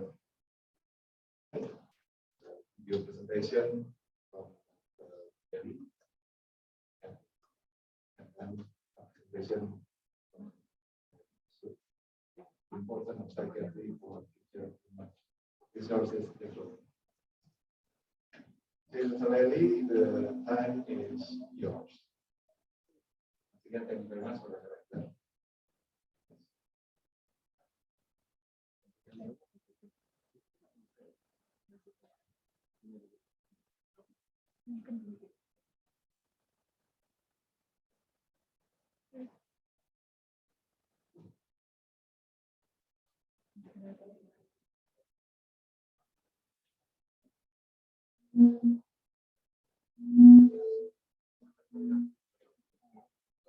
Thank you. Thank you, Mr. Edgar. Good morning, everyone. Sorry, I only give 10 minutes, so I will present tradition and bahasa. Are you okay? Are you okay? Okay. Because it's fine, I say in English, maybe I did 30 minutes. Yeah. I'm sorry to Mr. Edgar, I say in bahasa.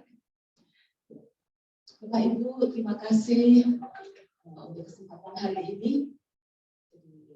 Ada satu hal yang ingin saya sampaikan untuk kita bawa pulang nanti, bahwa ternyata psikiatri punya banyak sekali bidang. Hari ini kita berkumpul psikiatri, psikologi, dan umum untuk saling melengkapi.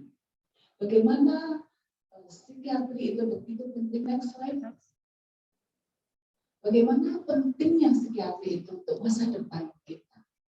Untuk pembangunan diri kita, untuk sumber daya manusia, psikiatri itu begitu dibutuhkan. Mungkin kita bisa bayangkan, next, 2 slide setelah ini, saya ada cuplikan video pendek. Saya sudah minta izin sama yang punya tadi pagi, jadi kita akan tayangkan sekarang.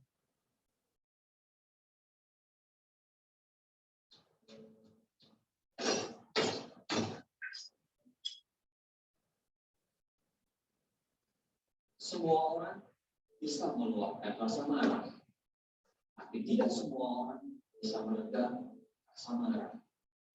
Kita ini hanya manusia biasa, jadi sangat wajar kalau sesekali kita memiliki rasa marah.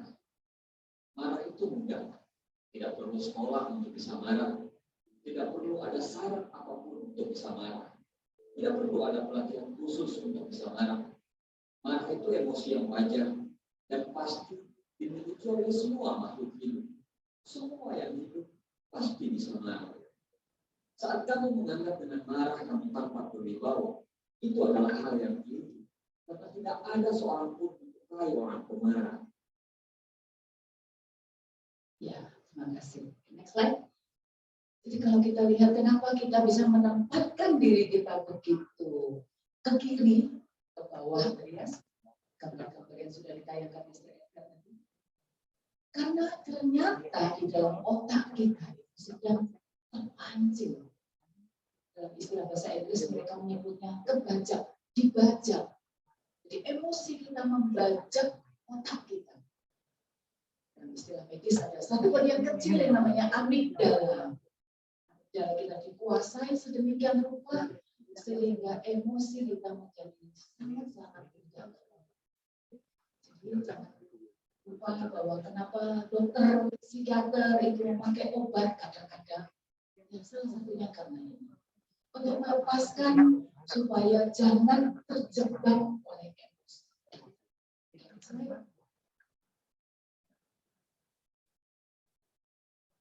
Ya. Menurut Undang-Undang Kesehatan Jiwa tahun 2014, kita sudah memiliki Undang-Undang Kesehatan Jiwa. Ternyata sehat jiwa itu haruslah secara fisik, mental, spiritual, dan sosial. Jika kita memiliki keempat hal ini, kita akan dapat mengetahui kemampuan diri kita, kemudian kita bisa mengolah semua tekanan yang kita dapati, dan kita bisa tetap produktif untuk memberikan kontribusi buat lingkungan kita. So, ini data yang didapat oleh riset kesehatan dasar di Indonesia.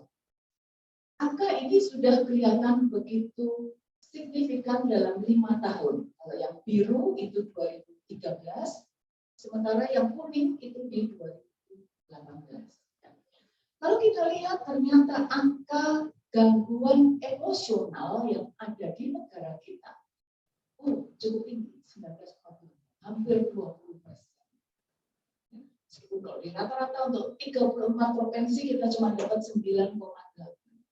Tapi bayangkan, 20% itu artinya 1 dari 5.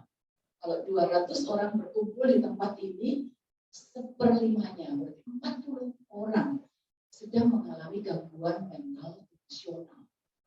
Dan angka ini cukup bermakna. Nah, angka yang 1 ini baru dikerjakan 2018. 2013 kita tidak menghitung berapa depresi. Ternyata juga cukup tajam, 12%. Di tengah-tengahnya rata-rata untuk Indonesia 61%. Ironisnya, dari sekian banyak orang yang mengaku memiliki depresi, hanya 9% yang berobat. Tahu ya, Indonesia banyak jenis pengobatan. Hanya 9% yang mencari dokter, mencari pengobatan, dan berobat secara teratur. Kalau kita datang ke psikolog, maka depresi akan diobati dengan berbagai cara psikoterapi. Kalau dia datang ke psikiater, maka kita punya kombinasi selain psikoterapi, kita akan coba memakai obat-obatan untuk mengelola emosi kita. Ini untuk kita bandingkan. Selama pandemi, tadi angka 2018 sebelum COVID. Saat kita berada dalam pandemi, ini data 2022 ya. Jadi di Universitas Indonesia, mereka membuat satu survei. Surveinya sangat-sangat mengejutkan. Di Dr. Hervita yang buat. Ternyata mental disorder itu harus diperhatikan karena kaitannya dengan risiko bunuh diri. Bayangkan orang-orang yang ingin mati saat kita tanya waktu pandemi, survei 2021 ya, di 5 bulan awal pandemi 1/5. 1 dari 5 orang berpikir, aduh enakan mati aja deh kalau kayak gini di awal pandemi. Dalam 1 tahun pandemi meningkat 2 dari 5 berpikir bosan banget ya kayak gini, penghasilan ada, dirumahkan, semua membutuhkan uang tapi kita tidak punya uang. Jadi 2 dari 5 orang berpikir enakan mati aja deh. Nah, yang lebih payah lagi, tahun ini, 2022, kita ada di sini sekarang, 1 dari 2 orang itu terbesit pikirannya. Begini saja kayaknya enggak bisa kita hidup, ini kita mati aja. Jadi hari ini Bapak Ibu, teman-teman, adik-adik, kita akan dibagikan satu survei tentang seberapa pernah kita berpikir untuk mati. Jadi jangan tersinggung, silahkan diisi sesuai dengan apa yang kita rasakan. Nah, kalau ini sampai di UI, yang sebelah kanan survei di Universitas Erlangga. Tidak beda jauh, 32% dari mereka ternyata berada dalam problem-problem psikologis. Yang banyak. 67% mereka punya gejala-gejala cemas. Cemas, salah satunya adalah jalan-jalan. Saya nggak jalan-jalan deh, nanti kaki saya yang kelihatan belang itu kelihatan semua. Misalnya jalan, jatuh. Sehingga Nah, yang benar-benar memprihatinkan, lebih dari separuh itu ternyata berada di usia kurang dari 30 tahun. Jadi kita nih masih produktif, masih semangat, tapi mengalami gangguan emosional, gangguan cemas. Dan orang-orang yang depresi kalau ditanya, setengah dari mereka, persen dari mereka, ternyata mereka berpikir untuk bunuh diri, mereka minimal ingin melukai diri sendiri, dan yang paling berbahaya, mereka ingin melukai orang lain.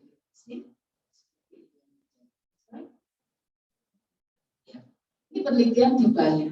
Kami mengadakan beberapa waktu yang lalu bersama para residen.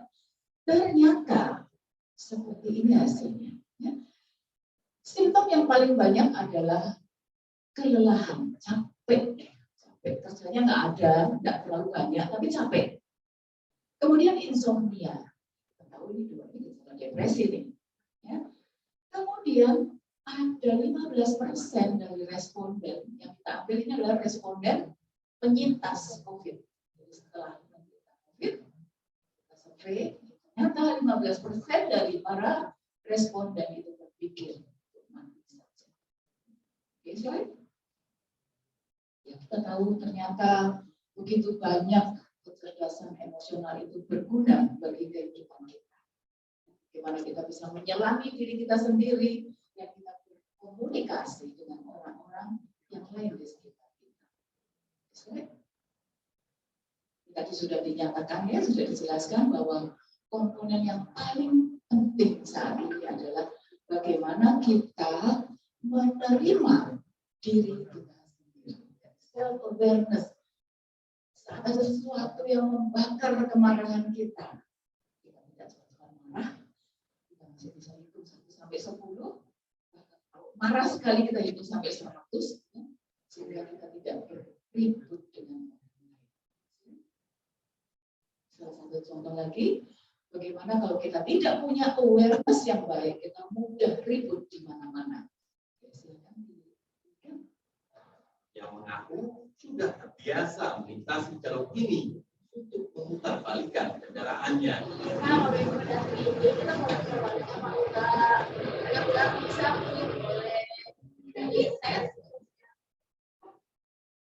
Oh, yang dimaksud sama petugas itu maksudnya putar baliknya lewat jalur motor.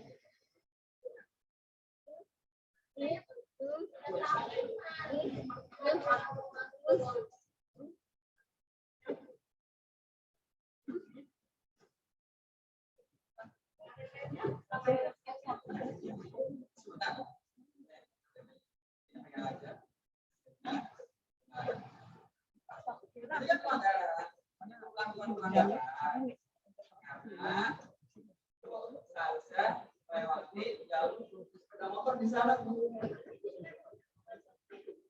peringatan, tapi harus ada tindakan. Harus ada baik. Itu tanya apa? Benar langsung. Kalau boleh ada, kenapa pergi di sini?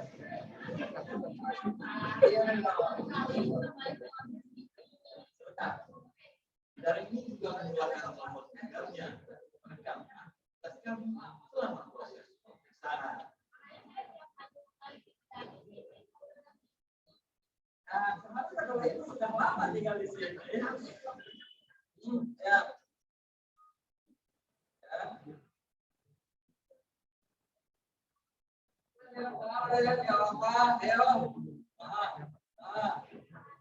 Kesalahan ibu seharusnya ibu melewati jalur sepeda motor. Kenapa itu? Jadi ada rambutnya, ada rambut peringatan. Aku nggak pernah lihat rambut itu.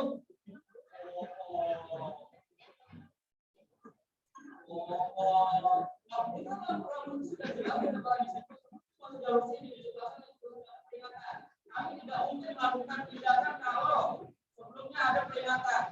Ya, sebelumnya ada peringatan kami tidak mungkin melakukan tindakan. Baik, kalau begitu ibu ngakunya orang lama di sini. Ya, ibu ngakunya orang lama.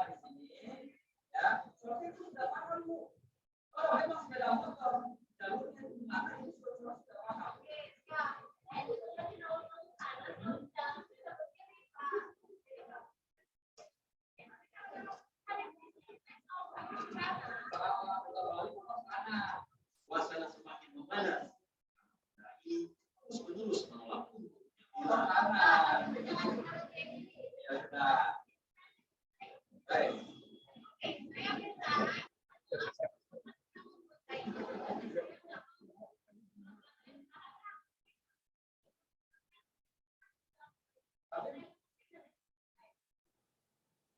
saya, setiap pelanggaran pasti ada konsekuensi.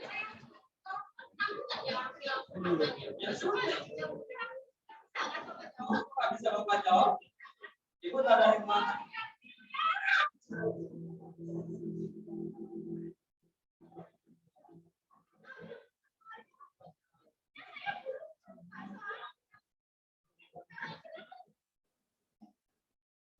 Dan kita nggak kayak gitu ya. Saya juga pernah ditilang daripada saya ribut, ya kasih aja. Tapi juga saya terus salah ya. Nah, slide berikutnya, kalau kita sampai sakit, tadi kan bilangnya sakit ya, gangguan, maka berapa yang bisa, yang harus kita keluarkan, ya? Apalagi kalau nggak punya BPJS. Ya. Jadi yang paling penting adalah preventif. Kita jaga jangan sampai kita sakit. Jadi kalau prevention begitu pentingnya. Pembicaraan hari ini sampai 3 hari, ya. Itu kita akan membahas berbagai macam cara mengukur emosional kita, cara melatih supaya kita bisa punya dasar emosi yang baik, agar keluarga kita pun menjadi keluarga yang kuat. Kalau keluarga kita kuat, negara kita pun juga kuat. Slide satu lagi. Nah, jadi pesan saya hari ini, jangan takut pada psikiater. Ayo datang ke psikiater, jangan berpikir saya nggak apa-apa, saya nggak gangguan jiwa.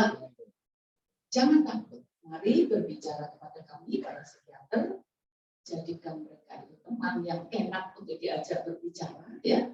Dan psikiater itu yakin pasti mau menolong masalah kita. Jadi kita tahu betapa pentingnya komunikasi, bagaimana kita bisa berinteraksi satu sama lain jika kita mempunyai kecerdasan emosional yang baik.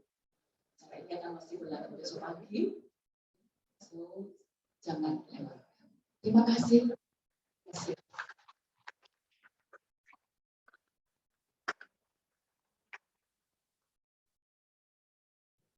Terima kasih.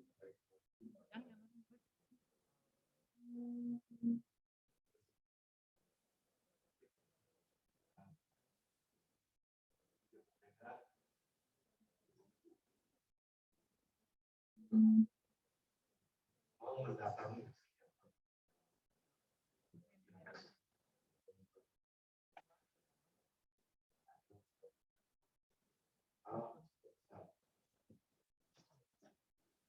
kita masih ada waktu untuk sesi tanya jawab. Kami berikan kesempatan kepada peserta to have question and answer session until 11:25. Give a chance to the audience. Question to both of our speakers, Professor Edgar. Any question from the audience? Is it too much? Okay, one from the back, on the left side, on the right side. Question from the right side. Looks quiet on that side. Or from the front row. One in the middle, so 2 questions already. And one in the front row, so 3 questions. This you can stand up and introduce yourself.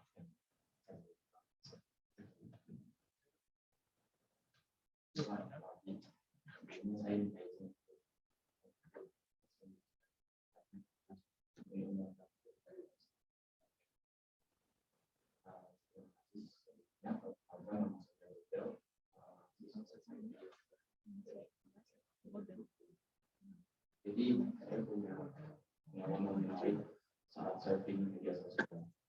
Saya pernah ketemu satu postingan di Instagram di mana di situ memaparkan tentang isu kesehatan mental dan bagaimana berusaha untuk menarik orang-orang masyarakat Indonesia supaya bisa lebih aware untuk datang ke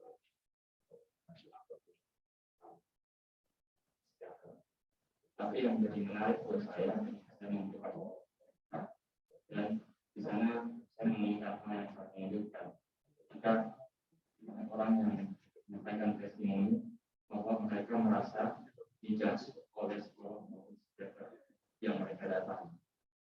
Tapi setelah mendengar materi hari ini, saya berpikir bahwa itu bisa menjadi salah satu indikasi bahwa dampak impairment dari kekerasan emosional justru membuat tugas dari seorang psikiater maupun psikolog dalam mengakses emotional state dari pasien ini menjadi lebih sulit. Dan saya pernah mengalami kasus seperti itu dan bagaimana supaya hal itu tidak terjadi secara orang bisa lebih bareng. Terima kasih Jovial. Lagi di depan.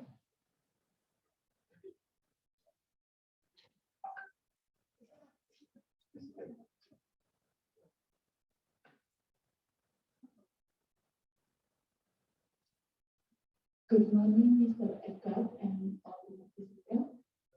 I introduce myself. My name is Nepri, resident psychiatrist of psychiatric. Okay, my question for you. How the individual have already had advanced stress and anxiety with higher demanding job. How can the emotional intelligence we need to train to counteract the adverse impact, and how can we always connect it with our emotion? Thank you. Thank you, Dr. Mukti, for the question. And the last one from Dr. Senin.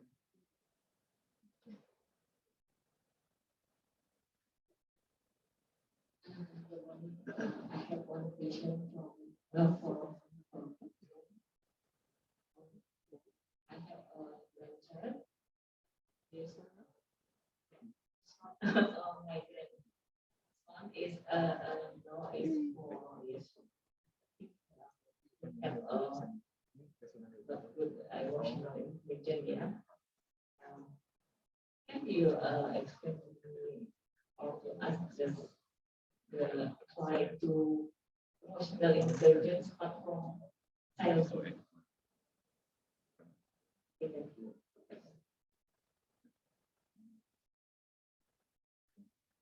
Okay, the last question from Dr. Senin.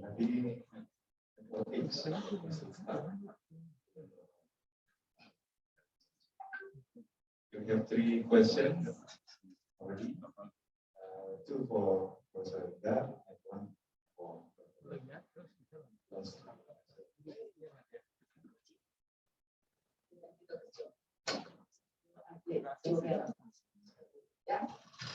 Kali pertanyaan yang ditanyakan di mana-mana ya, psikolog dan psikiater itu seringkali distigma di masyarakat. Ya. Jadi kalau diajak ke psikolog, mereka akan bertanya, emang kenapa saya? Kenapa? Kalau diajak ke psikiater, emangnya aku deh kita.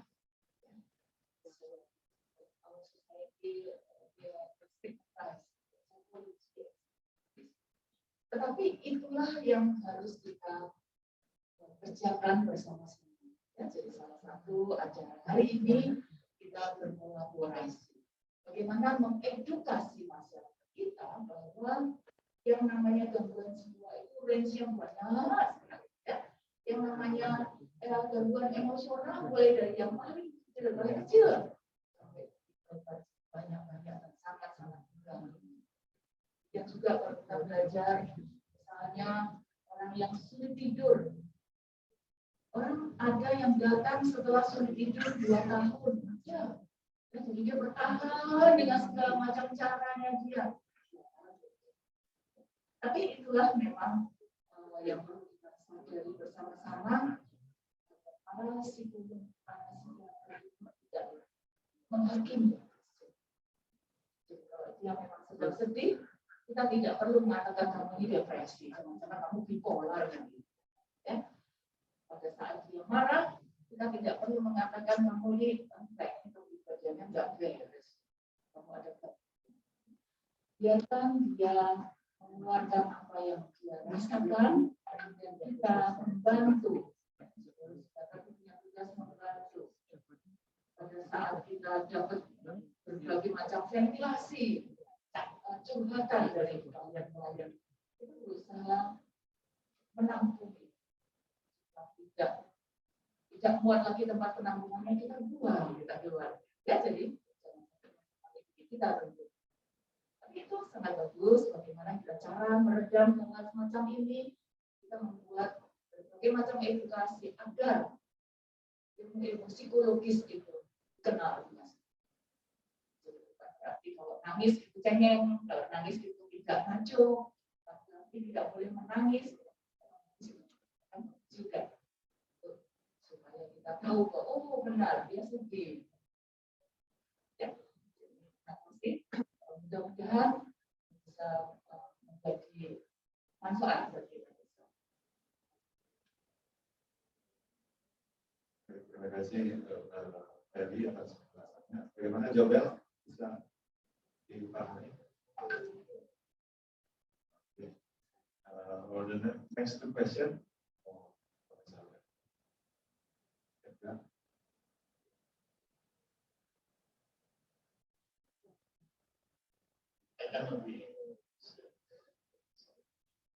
Okay, so the first question related to work settings, like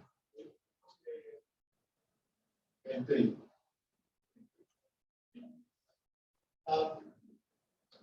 Usually when people think about how to cope or manage emotions, we usually think in the cognitive way of the emotion. So it's like, if I want to feel, if I am stressed, like your situation says, if I have a lot of working demands, I have no time to stop and think about or trying to relax myself and control my manage my emotions. That is because we think only in one specific part of our emotion.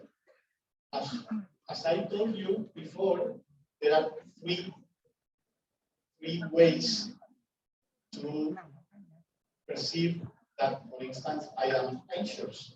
The first is physiological, because my body changes. I feel that some changes, my heart is going faster, so something is happening. I'm sweating, I feel something physiological.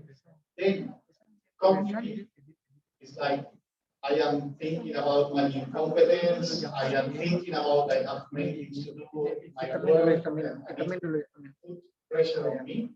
And the third is conductual, is behavioral, is I act in a proper life. So the way to manage my emotions has also those three components.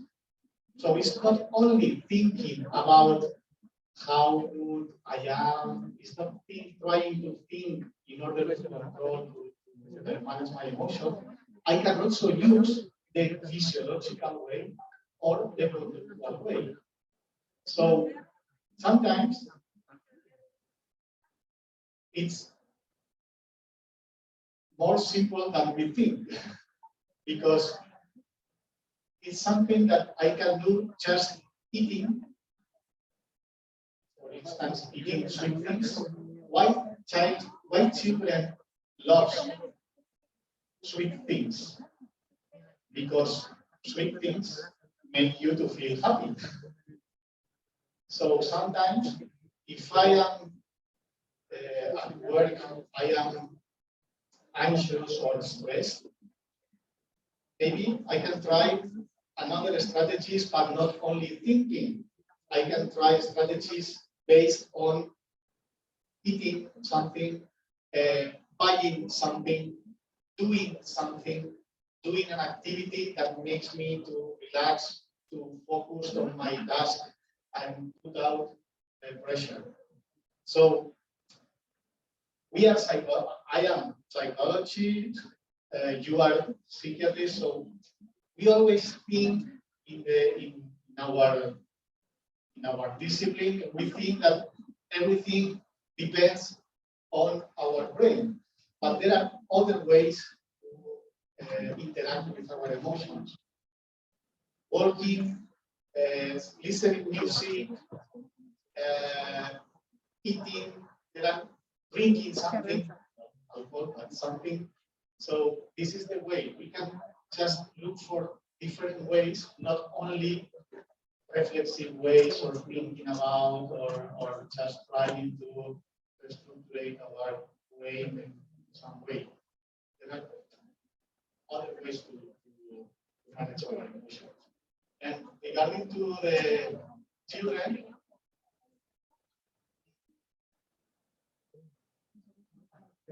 I have no children, but I have 4 nephews. I have 3 brothers, no, 6 nephews. 3 brothers and 6 nephews.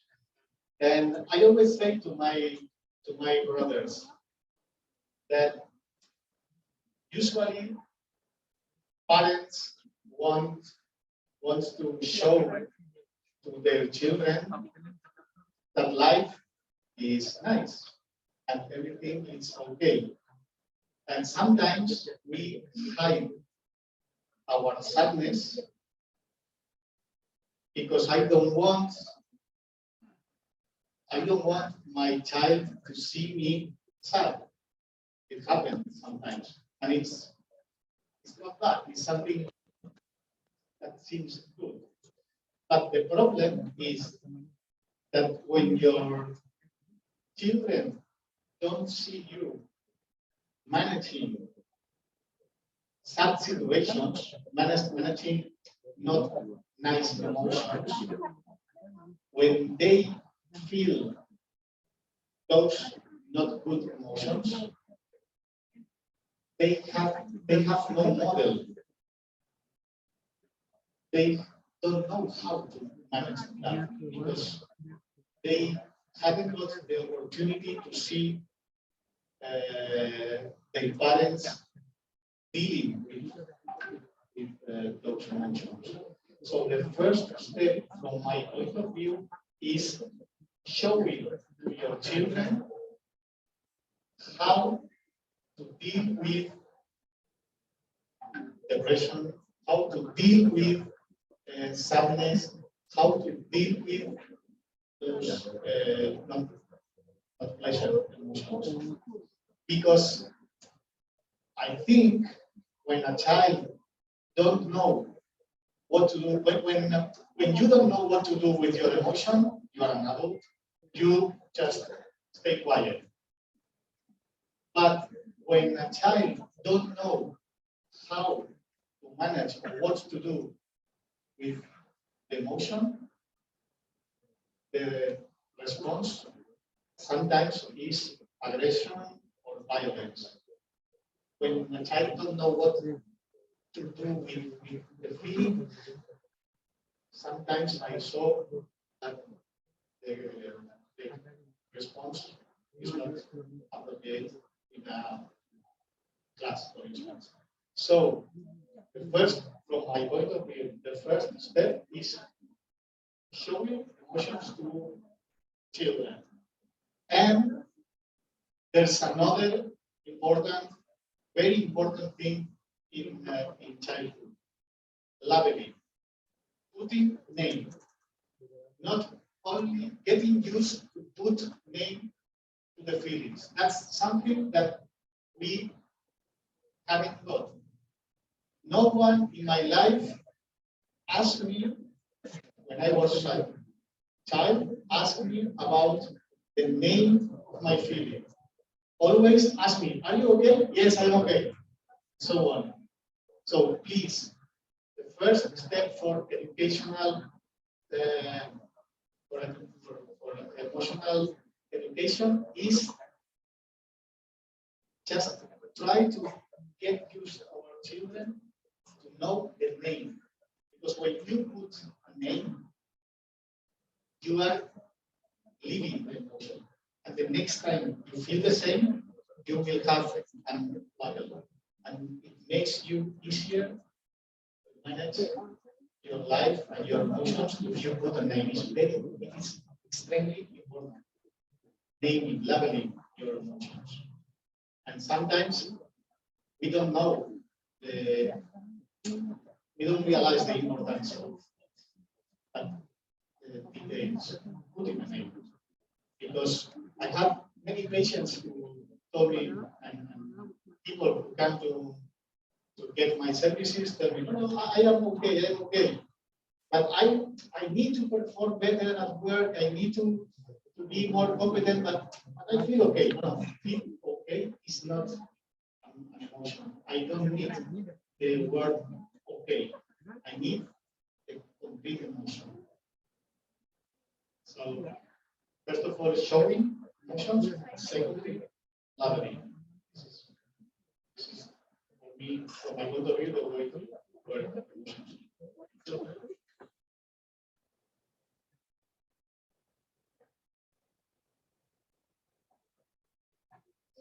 Okay, thank you, Professor Edgar, for the answer.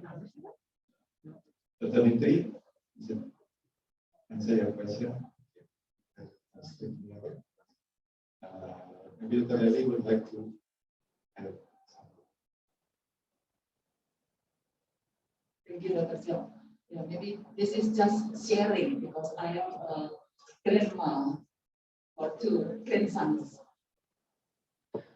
I have one daughter only, but I have maybe 15 or 16 nephews and niece. Yang pertama, pada saat kita melihat anak-anak marah, mungkin seringkali yang kita rasakan adalah kita memarahi. Kita memarahi. Pada saat marah, dia marah-marah ya, anak kecil ya, kita bayangkan ya, anak kecil marah-marah, maka kita akan bilang, diam, anak-anak gak boleh ribut. Seringkali seperti itu ya. Nah, kemudian pada saat dia lebih marah, kita lakukan. Kita juga lebih marah lagi, dia teriak keras, kita lebih teriak lagi keras-keras. Dia nangis, dia gulung-gulung di lantai. Ngapain? Kita cubit. Kalau perlu, pendidikan zaman dulu yang sehingga membuat orang KDRT, kita pakai alat-alat untuk menenangkan dia. Nah, pendidikan saya diajari oleh para psikolog, guru saya, para psikiater, senior-senior saya, bahwa anak itu mengimitasi orang tuanya. Orang lain di sekitarnya paling dekat ya orang tuanya. Jadi kalau dia marah, kemudian kita teriak, maka itu tidak menyelesaikan marahnya dia, emosinya dia. Sehingga nanti setiap kali dia marah-marah ke kita, ke orang tua. Cara untuk meredakan, salah satu yang harus kita lakukan adalah kita menjawab. Memberi nama. Oh, kenapa sedih? Kenapa nangis? Kita tidak mengatakan bahwa jangan nakal. Jangan nakal, nanti disuntik loh. Tidak polisi lewat, ditangkap loh. Jadi tidak menyelesaikan masalah, tapi justru membuat masalah baru. Takutin dokter, takutin jarum suntik, nanti dia fobia, gitu lain-lain. Jadi, kita luruskan marahnya kemana. Dia minta ikut, mamahnya mau kerja misalnya. nangis, ya kita selesaikan, kita redakan. Ya, nangisnya udah selesai, mama itu kerja, mungkin bawa anaknya. Jadi tetap kita kasih nama bahwa dia tidak boleh raung-raung seperti itu ya, tapi dengan cara yang diperhatikan. Satu lagi yang paling saya ingat waktu anak saya masih kecil, kita sering mengajarkan dia, nah kalau buka kulkas, ambil air minum, pakai gelas ya, jangan botolnya langsung diminum, seringnya gitu. Anak menurut kan, jadi diambil gelas, mama mau minum, dibuang air es, dan satu kali ayahnya tidak begitu, buka kulkas langsung minum, sehingga rusaklah aturan di rumah ini. Saat dia ambil kulkas, ambil botol langsung minum, dan kita bilang tuh, nggak pakai gelas, dia tidak bilang, ya orang papa boleh, masa aku nggak boleh. Itu salah satu contoh bahwa harus meluruskan emosionalnya, jangan dibelokkan, jangan disempet dimarahi, dan kita berikan contoh-contoh yang mudah dan bisa menjawab. Terima kasih.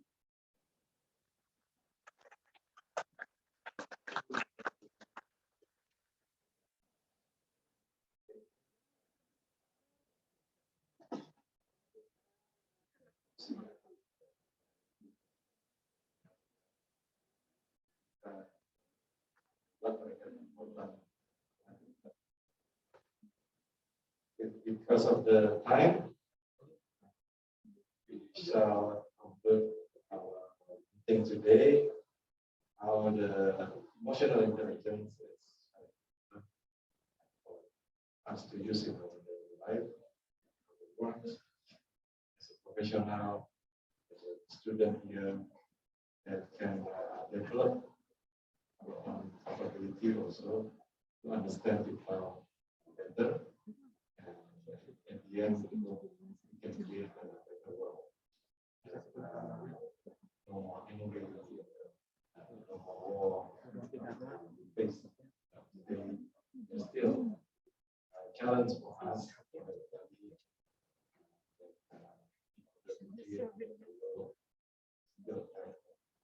Challenges.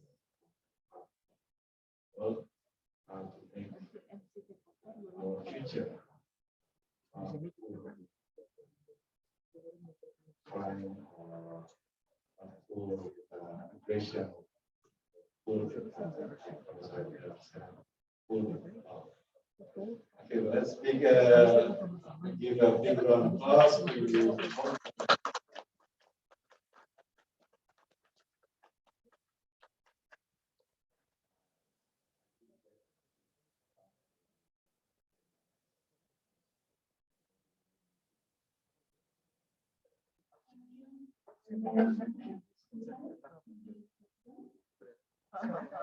Now we would like to present certificates for this channel for the Edgar today. We invite Professor Edgar Breso to come up to the stage and reveal his and we invite our head of psychiatry study program, Dr. Muhammad Alim Ariani, psychiatrist consultant, to give the certificate to Professor Edgar.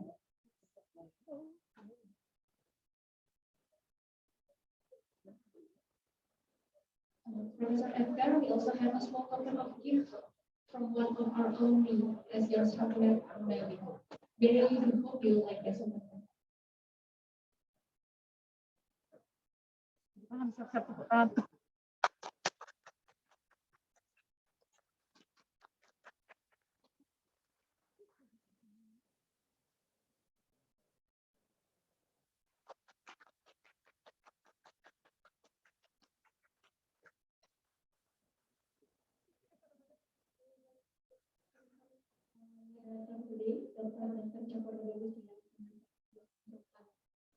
And also head of the committee, Ladies and psychiatrist consultant, our head of the department,